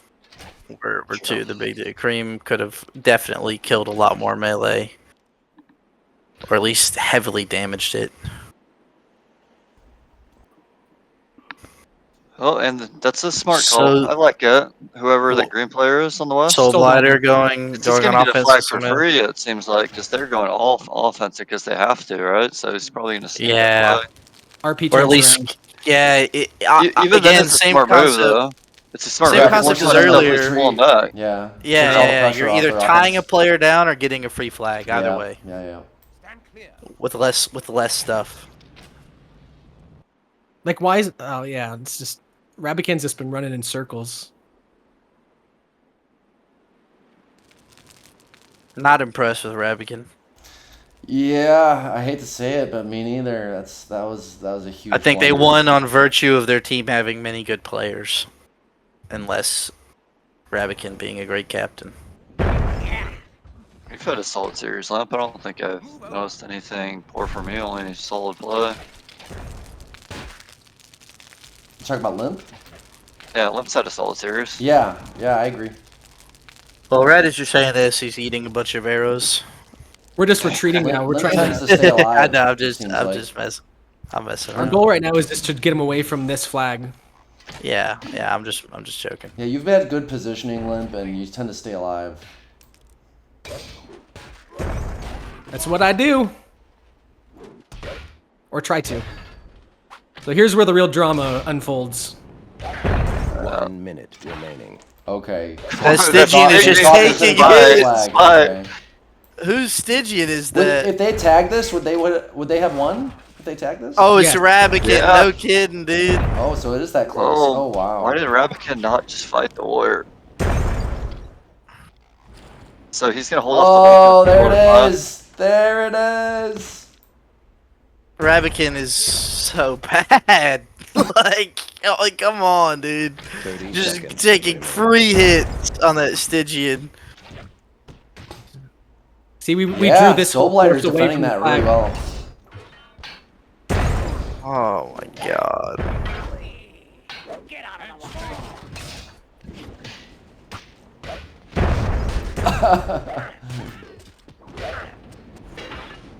He kills 2 dwarves. Whoa. Look what I say. Game over. Wow, Yeah. yeah, great defense at the end there. and that's all she wrote. Man, Wow, that was a little Rabican close. just- Yeah, Soulblighter held it down there for sure. So BIA wins this match 3-2 by 1 point. It's a close series. Overcoming adversity. So, Naelot So- had a really strong match. I noticed really strong damage and ratios pretty much every game. Yeah. so yeah, what I noticed from Bia is, Raz sucks. well, okay, most Raz of the did have a players. bad match. That's absolutely true. Yeah. Yeah, I don't know if he had one good game, I think, that first one, and that was it. What is Well, it, I mean, Asmo? Bia got it done by like committee, like Naelot, Soulblighter, Jeff, Limp, and scroll up. Was there another player? And Hit. Those 5 like brought it every game. Like sure, maybe one of them had a bad game in one of the 4 series, Yeah. but the other 4 they were solid. And Raz and their last role player were just like sort of need to get carried every Honestly, game. To I'm be starting honest. to question if Raz was ever good. Honestly, because we've seen. I am as well. We've seen. This is now the second match we've seen from him, and he didn't look good in the 05. There was 2 games played in the 05 finals, and he looked. He just suicided both games basically. So Yes, he did. He just ran into the opposing team and died. It was Yeah. super strange. this But- is the kind of Yeah, performance he that makes you sucked. question like everything about Raziel's past. Raziel sucked and Rabican sucked. Both So of them here's- sucked hard. We located the top bracket finalists from 05 actually, which would be interesting to watch. Which TU2 teams would that have been? Bia versus NP Cox. That probably would be a good match. And then over here on this side, I mean, some strong play by pretty much everyone on their team. It's just RedPhoenix kind of laid an egg, and Rabican lost. No, Rabican player just match? died everywhere. Yeah, That was Rabican one of the just worst died matches everywhere I've it seen was. Rabican play. Like, at least in the other matches, like, his trades might have been off, but, like, everything else was fine. This was just, like, sloppy all around, I would say. Very strange for him to go like this course instead of just straight south. I mean, that lost the game. It's very Yeah, weird absolutely. I'm trying decision. to I mean, justify why he did that. Do you think he might have been trying to get greedy and go for either back home flag instead of just guaranteeing Yeah. himself the back right flag? Maybe. but that's still I'm dumb. thinking maybe because he you might have don't also wanna- been. You don't want to be in the middle. Like, you're just more No, I exposed to a agree, I'm dwarf just- defense. I'm just looking for any sort of justification that might Yeah. that might have been going through his head in the moment. And then again, I wouldn't be worried of this, but maybe he was worried about being trapped in the corner, so he didn't want to go down to the bottom. Like he didn't want to go straight down. I don't know. I'm trying to figure out why he would have done that, and nothing makes good sense for going middle there instead of going Yeah. straight to that flag, killing the 3 thrall, and taking it. Like really And early. That would have put MP at a huge advantage there. an observation for me is that Raziel, Rabican, RedPhoenix, 3 of the most regarded players, even at this time in this match, were probably the 3 worst. Yeah. Yeah. Yeah. Very strange. And Hitlow's. I mean, he's been excellent. heavy hitting and captaining at the same time. He's Yeah, been he doing did good. pretty He did good. decently well. Yeah. I mean, if you pay attention to Hit in every match, he's making all the right calls. He's making smart calls. Yeah. And he's also reacting to positions where he needs to have his units go to stop things from happening or to start good pushes. He's at the apex of like every situation. I mean, he was a great captain. There's a reason that he was able to captain this somewhat crappy team over a very strong roster of NP players. And it's Yeah, in I large agree. part due to him. He might not be like top tier clicker, but everything else is like rock solid. He's like pretty smart player. So yeah. Yeah. I mean, I only played with Hit for a few years, but he's easily one of the players that stood out most to me in the Rabble games. Yeah, Hitlow definitely four balls player there. And Limp, Jeff, and Soulblighter all had good games.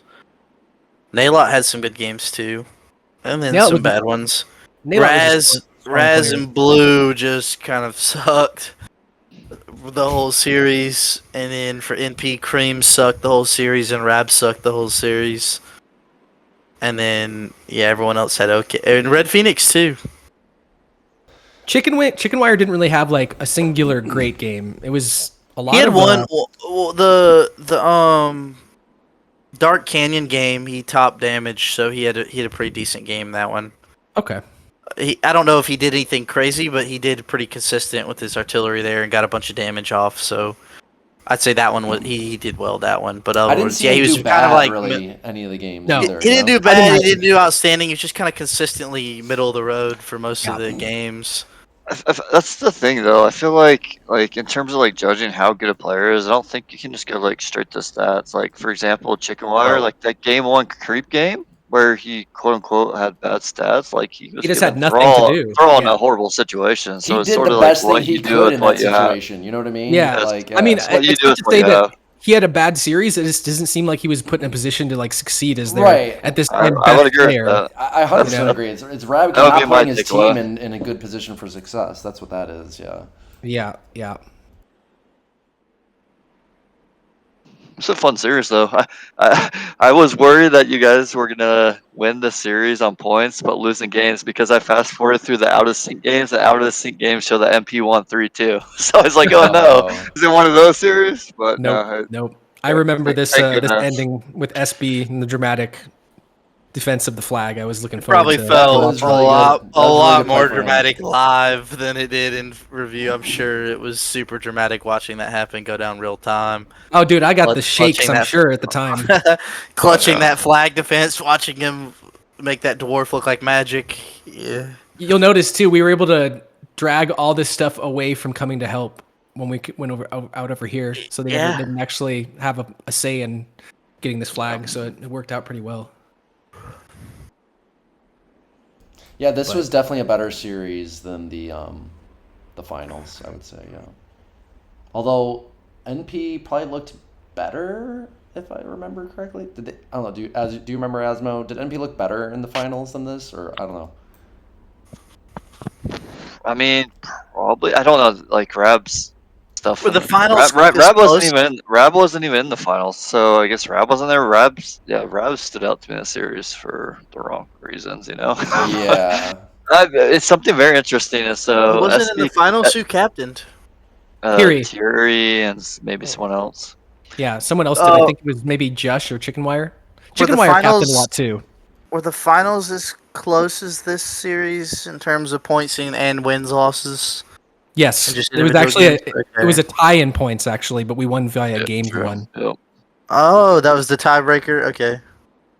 So something interesting about both the series is Soulblighter had that clutch play this one to seal the series, and then although Raz played horrible here, he had the clutch play on Trow to seal the series there too. So you guys literally won on these massive plays to close out the series. Yeah, and that was really me just handing him Trow at the end to tag mid that I kept alive all game after he'd suicided true. all his Trow for no Oh, reason. Forgot about that. He's good at that, suiciding his troll for no reason. Yeah. I mean, I always again, he remember was having a- a major issue with his trowing. Never liked it. Yep.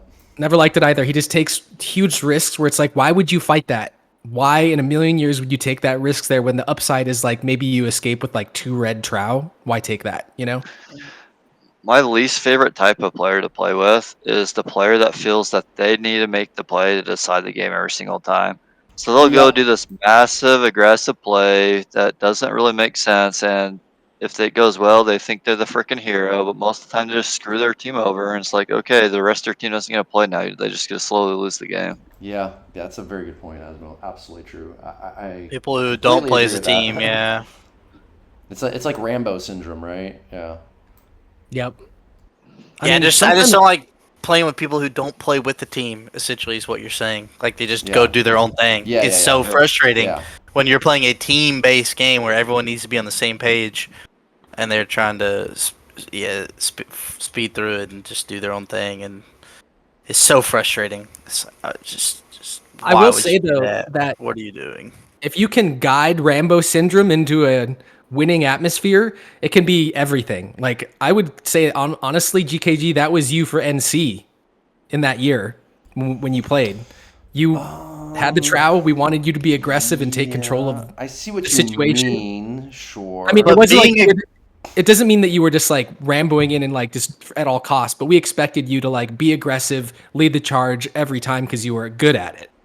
And I think that like some players can really succeed that way, but other people, but you weren't trying to make it about like, I want to make the winning play. It was just like, you knew you could.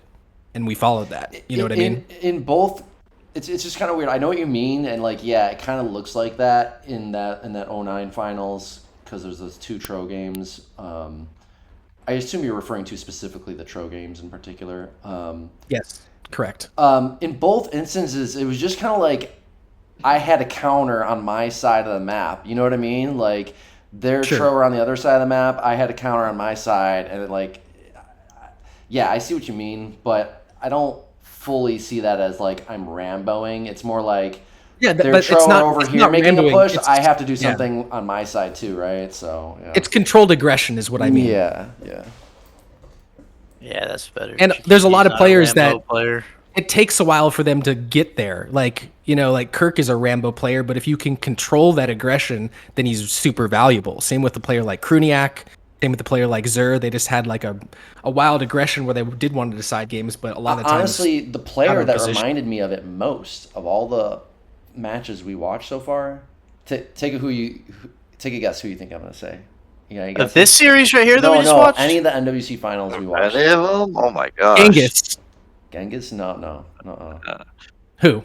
I need to think about to come up with a name. Give us a second. I'll give you 30 seconds. 45 seconds. Just not even. It's a big name. It's a big name. One of the big names. Someone a Rambo player that needed to be who controlled. Who is Rambo of all the big names? Who is most like a Rambo? I might know. Maybe. I'd be surprised now. Like of all the finalists, so out of all the MWC's finals that you watched, so is it someone who consistently appeared? Hey, Rat King. We're playing 20 Rat King. No. Rat King's a big name. Really Limp. Rat King. Would it be Thierry? No, Chohan. Chohan was what I was thinking of. Definitely YOLO'd pretty hard. Like, do you see his troing, dude, in the 2004 finals? He was so well, except for the other game where he's super just shadowing Tro, but that fucking Tro Terry's game or whatever it was, he fucking was so fucking aggressive, and like he literally Rambo'd the fuck out of that shit. And he loved a Rambo. He was big on that. And I think I saw him do it even on some of the non-Tro maps too. Like he was just aggressive as fuck, super fucking aggressive. I actually think Kirk is smarter than a lot of people give him credit for. Obviously, super talented clicker and thrower and everything, but I don't. I mean, I see what you mean, but like I don't think of Kirk as a Rambo. Like he does. I don't anymore. He does seem pretty like sure when he doesn't care in like some like non-tournament match, probably fine, maybe. But in a tournament match, like when he's trying, he showed up the other weekend and hasn't played in years and was just winning every fight he took. Yeah, on that last QR3 game we had, it was just like it's so awesome to have a player like that in your team that you can just confidently give units and just not worry about losing fights. Like, he's one of the best. He's one of the best Trow players that's ever touched the unit. Like he's rusty. Everything though, but yeah, I always hated playing against Kirk because he was great, tough player to like attack. Zur would be more accurate, I would say. Zur more Rambo-y than Kirk for sure. Zur, especially in these Rabble games we've been playing recently, is he'll just go off and do his own thing every single time. I got a name to throw in the Rambo group, Kilgrath. Yeah. Okay, we did watch. He appeared one time in 2015 finals. Yeah, was it 2015? Yeah, I think 2015. And he actually trod that match. So I will give him credit there. But just in general, yeah, I've seen Kilgrath, like he throws his tro in the backfield so much, which is very much a Rambo move to make. Yeah, for sure. Yep. Was it 15 finals? I thought he was so. in. I want to say he was on two separate ones. Oh, maybe he was on NC. He was on NC for Armageddon in 08 as well. Oh, okay. Interesting. He's been in a few finals, I think. Yeah, he might have been there also in 16 when I played against them. I think. He was in 16. He was in 16. For maybe sure, I'm I just 16, looked it up. I'm probably thinking. He might have been. He might have been straight. Might 15, have been in 17. 15. Let's see. He was in 15 and 16. I mean, he was a staple of like Baya at the end. Later Rat King teams too. We'll get Rat King Gate of Storms teams. He's been on like He almost all probably of had them. more potential than I gave him credit for. I never really thought of him that highly, but He was up he and had down. potential. Yeah. He was very unreliable. There'd be games where he was honestly like Raziel Jr. I think Raz is worse for sure. I Yeah, that's why actually he's prefer junior. Kilgrath over Raziel. Raziel looks like trash right now. I mean, I don't know. Yeah. Like I'm almost putting him in the same category of Flatline at this point. Like it's really bad. You know what I mean? I do. That's why I literally changed from the order that I made to another Yeah. one. Yeah. I was over it. I mean, I think I gave it a shot in 07 before jumping to NC for a second when that team was formed, and it was just such a mess. He was just his strategies were just so bad. I was like, I Is can't it do like this also anymore. a social bias thing? Like if I can just get all my friends to agree that I'm good and He was preach it, good then at everybody that. will. Yeah, he was good at like he had his circle If of I'm friends and with kind good of players, then they'll say I'm good he too, and then established everyone will think himself I'm as the leader of the good. social group that he was in. Yeah. He definitely played a lot of ranked. He was a cellist at points. He was absolutely good at just straight up melee fights. But like as soon as other factors came into it, you can see it. He just Yeah. rushes head on and like basically lets auto click decide if the fight's gonna be won or not. Like Yeah. very often, and it's like it's just sloppy, really sloppy play. Not an intelligent player. Yeah, I think this he loved Trow, and a lot of people associated being a good Trow player with just being a good player.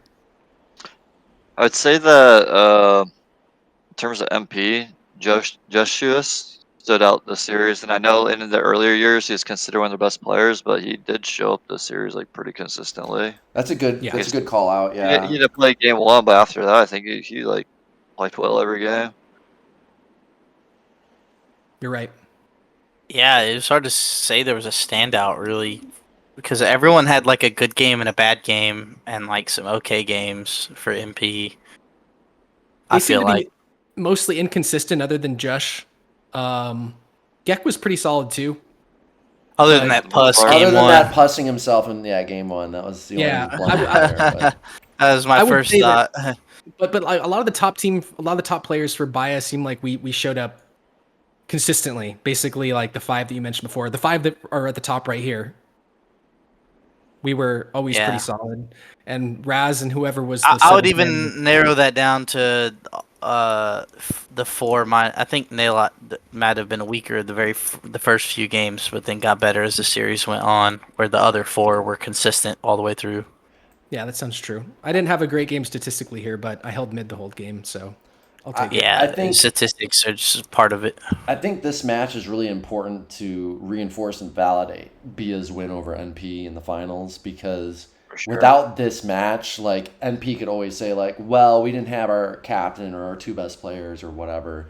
But like they obviously they performed worse in this match, and Bia still beat them. So yeah, with Rabican captaining, right? So yeah. What does your team name stand for? It's like a 7-letter acronym or something. Bitches all up in here yelling and crying. It was some joke on the hotline that like Sam Stone Okay. made or something. I don't know. Or I think it was actually Mike the Lame was the one who like coined it, and we were like, "That's stupid. We'll make it the team name." That sounds Okay, right. I was just curious. But Yeah, I forgot feel like about that's what Mike Mo- the Lame. Jeez. It's an old I name. think that this kind of like the reason I wanted to go and visit this is just to illustrate what these teams look like with their main captains, as opposed to just kind of like throwing it together last minute for the finals, just to see a different complexion on what these teams look like, you know? And I think this was a good look at that. Yeah, I mean, Yeah, it was a close competitive series. yeah, I would say like NP is the team that should have won, quote unquote should have. Like they had the better roster. They on were the paper. favored Yeah, team. they have the going better into roster it. on paper, more experienced, the reigning champions. That they had won everything. They're like on a 2-year tear of winning tournaments, and this is the first thing that broke their streak. Is that right, Limp? That is correct. I also think there's also an allegory or like a comparison to be made. I think that even with Myth in later years, sometimes the most important thing is just having like a really strong top end to your roster that's active is sometimes the most important thing you can have, as opposed to like just really pretty strong all the way through. It can sometimes just be as important as having like 4 or 5 excellent players and then a couple players at the end of your roster who are just like okay and let the strategy guide you, right? Like that's been something throughout the course of Myth for all of it, where there have been teams that have won like that. Yeah, I think it can for work sure. well. That can work. It doesn't always, obviously, but I think that there's something to be said for their teams existing that way and finding success over the entire history of the game, because it's happened several times, you know? Yeah. Yeah, I And think, even with how you guys are constructing your teams recently, where you have like players like Wings and stuff playing with you guys, it's like that was a desperation. That was we literally didn't have enough people to show up. Like for sure, who but wasn't on the team. you know, like like Funk isn't on your guys' level, for instance. There's always seems to be like a couple players on teams at the end of the roster, Yeah. and those teams can still win as long as those guys are bought in, you know? And that's the thing, like your Funk or your Dak or your Spoon is like, yeah, they're not top tier players, but they're like with the strategies that we come up with and the positions we put them in, they pretty much just have to play those supporting roles well and be consistent and let the heavy hitters do the heavy hitting, and it works out like really well. They pretty much have a niche role of playing. And if they can just stay consistent and just play their role fine, and they don't necessarily need to be the ones to go get all the damage and kills, then yeah, it works out really well. And that's kind of like what we have set up. Exactly. So I think that was sort of a thing with this roster right in front of us right now, which I think is interesting. And then obviously Raz as a role player who marketed himself as a heavy hitter. But That's a really good way of putting that. Yeah. But yeah, it's just kind of interesting to go back and look at the history of the game from all the perspective that we have now and see the similarities and also all the things that are just completely different. But something I've just noticed, it's just cool to see a lot of the same names still floating around. You know, still got Zell, still got Gekko, Rabican, sort of. I'm still floating around, and this is 22 years ago. Pretty cool. Yeah, I will say this match, I think, aligned me more with you, Limp, on RedPhoenix. Like, I'm not saying he's ever bad, you know, No. but like, I was don't know, an actor. Rabican used to talk so highly of him, like he was 2 tiers above everybody else, and you know, he's had some good matches, but also some bad ones. So, you know, like he was a top player, but he's in the mix with everybody else. You know, I don't think he's head and shoulders above anybody else. So, or everybody else anyway. Maybe there was a point, but as of 2003, he was no longer head and shoulders above anybody. And I think this match Yeah, shows it pretty strongly. yeah, I agree. Well, Sorry, we got Paris just got a little heated about Dak's Paris comments and in Dak the are general getting into chat. it in the chat. Yeah. About the point system. Really Really? get over it. It's probably been 10 years. Yeah, Paris got really defensive there about the Dak bringing up. Hey, It was earlier. Dak made the comment about Paris making it around Empire territories 1 point per flag, so you could win the whole series just winning that one map. And Paris got a little defensive. I think the only way you make a scoring system work with points is by having, as we talked about, every map you can only max out for a certain amount of points. So every game is always worth the exact same thing, maximally, you know what I mean? So, but that was never a thing. And also the scoring system was deeply flawed with how it like accounted for points with contests on CTF flags, because it was all based around like the percent that you were contesting with versus what they had on the flag and stuff. So it like included all this like really weird math and like what actually constituted contesting. Like how far, like did the units actually have to be on the flag contesting it, or could they just be right off the circumference contesting as part of the force? Like it was just really convoluted and frankly stupid that we actually had to have those discussions. Yeah, But I remember that. It's good that we moved on from it and just made it straight by the game. As It also- Paris pointed out, I've only ever played win, tie, loss, so that's all I know. That's all I'm used to, and it's straightforward. And I honestly I can't imagine playing a points game, and I think ultimately I like the idea of all you got to do is win, and if you lose 90% of your dudes to win the game, then that's good enough to win, and like that's what should count. And sometimes that's the strategy is like we don't care if we die, we're going to win. I will suicide everything for the win, and that's kind of the grand strategy of it. I understand the intention, trying to like give different games different worths because like, is it the same if you win by 5% or if you win by 90? I mean, kind of it shouldn't be different, but at the same time, like barely getting a win versus having a dominant one. I think that was the intention, but I don't think that they executed it properly. Yeah, the other problem with with any kind of point system like that is you're allowing the outcome of other games that were played prior to the current game to influence how you're going to play the current game. Yeah, every game should be treated Every as its game own should game be isolated and, from one another. yeah. Completely. Yeah. Yeah. Okay, we're Um, down one map. Whatever. Yeah, like Let's you're win the just next playing one. to And now win we're the game tied. no matter Yeah. what, right? You're not gonna like because like with the point system, people would intentionally do strategies. Sometimes do intentionally play for tie or something like that, right? Yes. And it's just like no, you should just play for a win. The games need to be completely isolated from one another in terms of outcome influencing any other game, and also they need to be weighted completely equally with one another. Because it's impossible to weigh them. Well, you could sit there and say, "Well, I can weigh them equally with a point system," but there's an impossible way to do that. There's no good way to doing that. So the only Asmo, just quit. reliable way to doing it is with the win. Asmo, just stop. It's fundamental. Asmo's antagonizing Paris right now while we're trying to talk about this stuff. There's no point in doing this. The point system fundamentally changed the way the game was played and almost made the game different for Myth World Cup, which I never really loved. It always made it like way more stressful that you had to focus on all these little tiny aspects of holding a flag here, keeping an extra percent to have the 10%, just stuff that really wasn't in the spirit of the game. So I'm glad that we moved past it. Yeah. The point is to win. And I think the only thing in modern day, so like when I pick maps, this is something I do because like capture the flag's a good game type, but I always try to put the capture flag game type early on in the series because that's the only thing Right. like the modern scoring system where you could completely change the way you play the game if it was like towards game 4 or 5 of a That's a 5-game good series. point. Yeah. Yeah, because of the potential. It's the only one you have the potential to tie in. Well, it's not the only Right, one. You well, can tie what on else some can you other tie? ones. Technically, Assassin can tie. If neither team gets a point, it'll be And a tie. Stampede. And Stampede. Yep.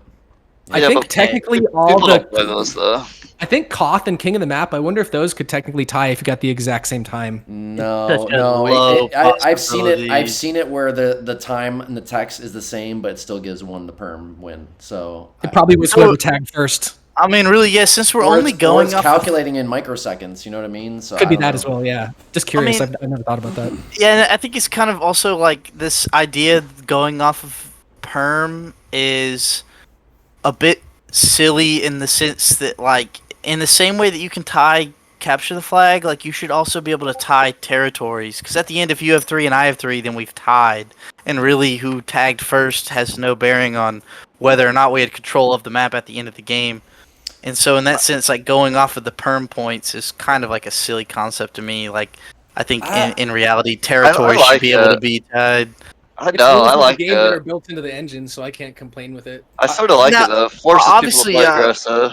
Yeah, Well, I and- like the current implementation too. I think it needs to be implemented always to avoid ties. Ties is the So nobody then, wants in a that tie case, outcome. It's a are you in terrible support outcome. of? Are you in support of like the idea that you could win as capture the flag by taking possession of the enemy's flag for a second, or contesting their flag but not having yours No, contested? not contested. That's the one no, exception for no. me. Yeah. Okay, no. so you're just you're just okay with how it is now, and you don't want I am. change. So in the Yeah. case of territories, for example, contesting the flag doesn't affect anything. You have to fully capture it, right? And it goes by whoever had the most flags most recently, right? So if it's in a 6 flag game, if somebody had 5 flags at any point in time, then the other team has to have 5 flags at some point in time and more recently to beat it in a tiebreaker, right? So, actually, is that how that works, or is it whoever had the majority most recently, no matter what? Does anybody know the answer to that? I'm actually not Ask sure. the question again. Is it go by whoever had the most flags or whoever had the most recent majority of flags? I'm trying to remember. I think Which game mode? It's For whoever had territories? whoever had the most The most flags flag, most recently. most recently. Yeah, it was most Yes. flags, right? So if you had 5 flags at any point in time, that's gonna. So if I were up 5-3 against you, and then you equalized it 4-4, I win because I had 5 before you had 4. Like, because I had more flags first. But No, it's the you most had more recent. It's flags the most more recent. Yeah. It's whoever had more flags recently. So if it goes, he If you doesn't went have to all get the way up 5. 7-1, and then I went up 5-3, and then we finished 4-4, I would win for being most flags recently. Correct. So I think there's Yes. a debate to be had if that is the correct implementation of the tiebreak, or if it should just be whoever had the most recent majority. That's, I think, a fair, valid question. But What do you mean? I think most recent majority is the same thing we described though. Yeah, versus just having the majority at any point, the highest majority. Most Oh, yeah, recent that'd be majority versus gross. gross highest majority. Highest majority at any point would be terrible. I think Yeah, the way it is because right you now could is just, fine. because like right now, I can think of several territories games we played where we just held on to that one flag just long enough to gain the advantage and then win the game, and that would mean you would lose if you just had one flag at any point, and that would be like defeating the whole point of having the territories as a game type. Because right now, the way it is set up, you can literally just BC centric. yeah, the way it's set up right now, you can just keep one flag and win the BC fight, and then tag all the flags and win, or tag most of the flags and win. So it would completely change the way territories works if that were changed, or the way that you can play it potentially. I just want to jump in real quick for the scoring discussion you guys were talking about earlier with points. The only system I found that I think does it really well are sports like boxing, and I think UFC does it as well, where they score rounds, and the round scores tend to be like 10-9 based on who won the round.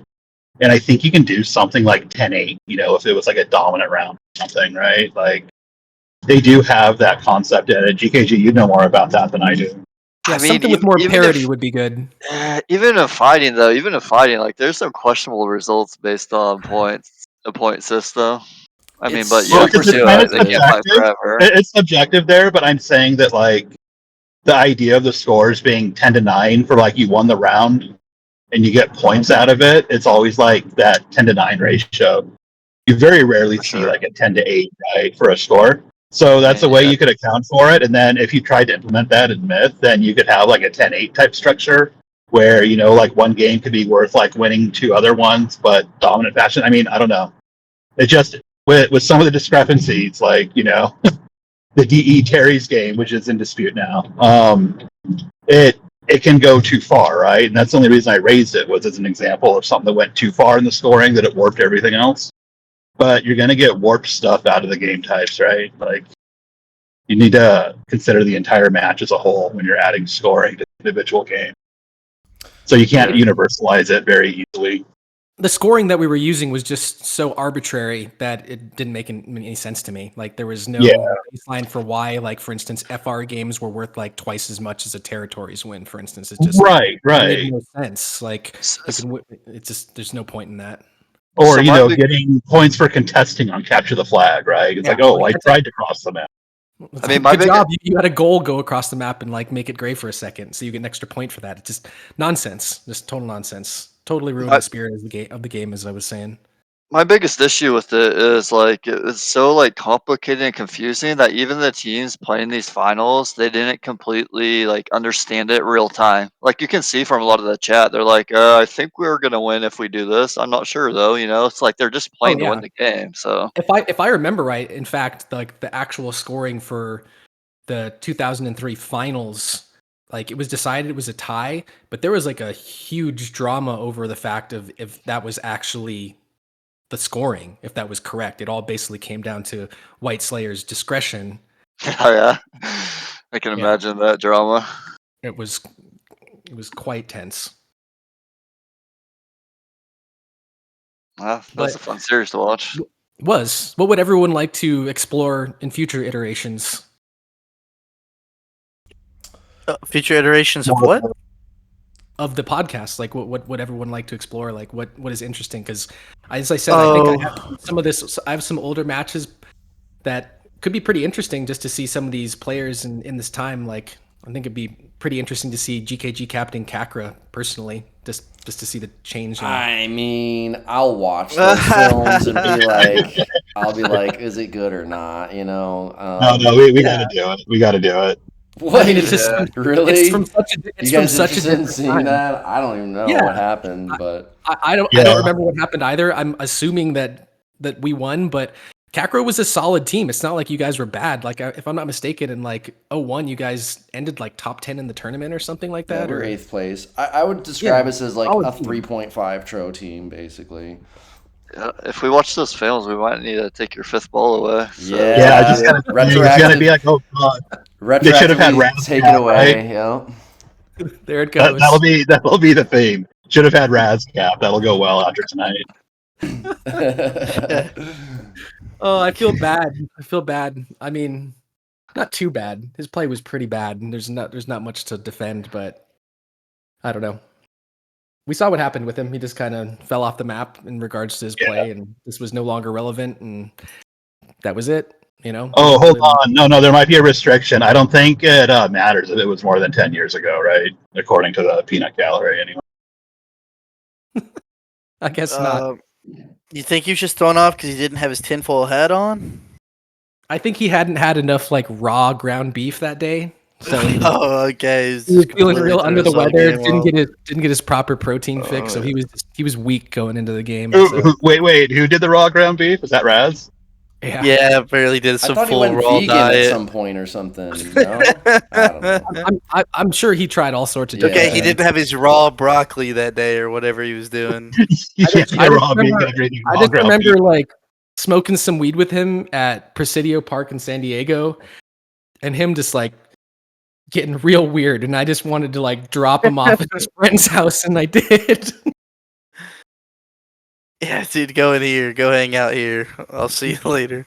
We miss you, Jeff, if you're listening to this, which you might be. I sent him the link. Hopefully, he showed up at some point. Yeah. I doubt it. I mean, I told him we were talking about him. We tried to Did get him you, back into the Asmo? You fold. reached out to him? Oh yeah, me and Jeff talk all the time. They play Heroes of the Oh, Storm together. Oh, I'm sorry. You're talking about I thought you were talking about Raz. Okay. But yeah, no, Raz's Meek. name was Jeff. Yeah. Oh, I thought When I you just said Jeff, assumed I was you were thinking talking about Jeff Raz because that's yeah. No, but we've tried to get Jeff the Meek back into the game for like a decade plus. He just doesn't. He's not interested. He wants to play a game that's active so he can just have his fun. Like he's not really interested in coming back to it, which is unfortunate. But I understand it. I relate to it. Boo. Boo. was just I don't gonna know, say, dude. I've tried to play. before. I've tried to get into all kinds of like, active quote unquote strategy games. Just none of them scratch the same itch in terms of just quality of game as Myth. I really don't play a whole bunch of other games either. I've kind of passed the gaming phase.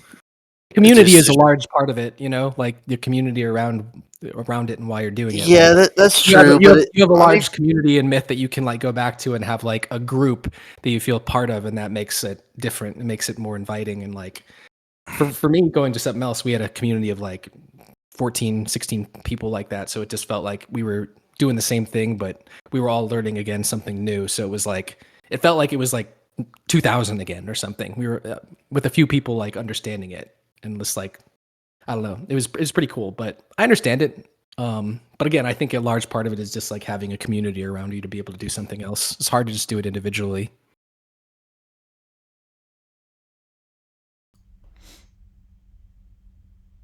To go back to your earlier question, Limp, we had some ideas of doing some other matches, and I think that we can always return to various matches. Over the years, like it's always a reliable way to do a podcast episode. As far as the older years, like not opposed to doing some older years. It is a little tough in the '03 era with not being able to each watch the films ourselves. It's makes the experience not as enjoyable, but and also like the the later years do become somewhat more interesting in some ways. So I guess I'm not opposed to doing some earlier years, but probably we would want to do some other years as well, right? So Yeah, I think at this point, since you've done pretty much all of the Myth World Cups, it's just finding what looks interesting. Like, I there's think that Kacker definitely match, yeah, we can take a look at the Kacker match. That's fine. Is like, that's that would be interesting. 03? Yeah, I think so. And it would just be interesting just to see like where you were at and Yeah, how far you come. sure. Or I think that the top bracket match for MWC 05 would be cool to see, just to see where those two top teams were actually at and like a match that was completed. I think it would be cool to take a look at BME versus what BIA became in like an off-season tournament. I have a finals for one of those, but as I said, I'm gonna scour an old computer that I have and see if I can drudge some stuff up. But So what I'm hearing yeah, from Limp is, there's a lot of good things in like '03 and '04 and '05 guys. You know what I mean? Like '03 to '05. Like let's. I mean, that's just. I think it's just interesting because they're not covered. It's not so recent. There's not as much memory of it. I mean, it doesn't really have to do with anything particular other than like that's all I could find for stuff that's a little bit older. Maybe it has a little bit more interest to it. Like I'd love to find other stuff like around '07 and 10, just more of the off-season stuff, which no one seems to have like any collections of. Like I think it's just cool to look at anything we can find, really, since if we're done with MWC, we got to get what we can. Yeah, we can do some of those. Also, Asmo and I think some of the high priority matches we want to do is like some of the biggest upsets in MWC history. There's like 3 or 4 matches that we kind of came to mind to us that we wanted to cover those. Sure. We wanted to do the 2018 top bracket finals, which featured the longest game ever. I remember it. Yeah, that Poison Holiday or whatever it was. Yeah. So, yeah, we'll do those. Yeah, I mean, '03 to '05 is, it's, we could see a little. My concern is we're gonna end up. I feel like looking at these '03 to '05 films, it's like it's kind of like you don't know what you're gonna pull up under the rug there. I feel like a lot of people's perception of players might change after looking at some of those films again. You know what I mean? So I think that's a reason for doing this, though, right? yeah, Like to see yeah, what it is. to see what our perspective of the history is and what the reality actually was. Yeah. And I think this match particularly was kind of an eye opener for some of these players that have had quite a large reputation over the years, and in a high stakes match just did not show up like whatsoever. And I think that's interesting to think about it that way, I mean, No, you're right. Yeah. I'll make sure to cherry pick my good years only. Hide all the bad film. Nice. got to take the good with the bad, man. Yeah. Yeah, no, there's some good series. Like there's all the BME upset ones. What was that? 05, 06. There's what other films was there? Oh no, there's like an upset of NFDF over Decox in '04. There's the Wu-Tang Clan upset over Team NS. There's some ones that we get around to at some point. Yeah, covering some upsets would be interesting for sure. We Well, did do a little. Go ahead. Sorry. no, go ahead. Go ahead. We did do a series. It was like 3 matches from '06 Mithril Cup of like all the best matches other than the finals two, which included one of the BIA versus MP ones. That was the elimination game where MP won by 1 point by getting a flag last second. Did you guys do that one? Yeah, we did. Yeah, where Merc walks off the flag with his dwarf when he's contesting with the thrall and throws the whole match. Yeah, that was great. Yep. All right. Well, we can shoot the shit more in the after party. Dak's here to keep us all up till 5 a.m. So Excellent. Just what I needed, Dak. Thank you. But thanks for having us on, GKG. Really appreciate it. It was cool that you guys were down. I'm to go back glad. in I'm time. glad that you're interested in doing more, episodes. So that's cool to have you around. Yeah, you're like a great, perfect like co-host to add in here to the podcast. So I appreciate that. And for what it's worth, I listen to podcasts like all day, every day. So it's fun for me to be able to flex some of those muscles Right. that I haven't got to use in a while. So yeah, it's really fun. I appreciate you guys again having us on and being willing to take a look at this old match that wasn't a final or anything. But again, I just thought it was a nice sequel to the last one you guys just did that showcases all like the teams at fuller strength. But yeah, yeah, it was a Till good next one. time. We'll keep coming in with some other match ideas, and we'll Asmo and I probably are going to slow down the pace a little bit on the episodes, but we'll still do it semi regularly anyway, and things will pick up maybe a little bit more after MWC, with MWC kind of competing for time, myth time, kind of takes away some time from the podcast, but yeah. Understandably, yeah. All right, we're gonna cut it off there. Thanks everybody for listening. It was a good episode, and we'll see everybody next time. Take it easy. See ya. Take it easy. And GG's. Good one.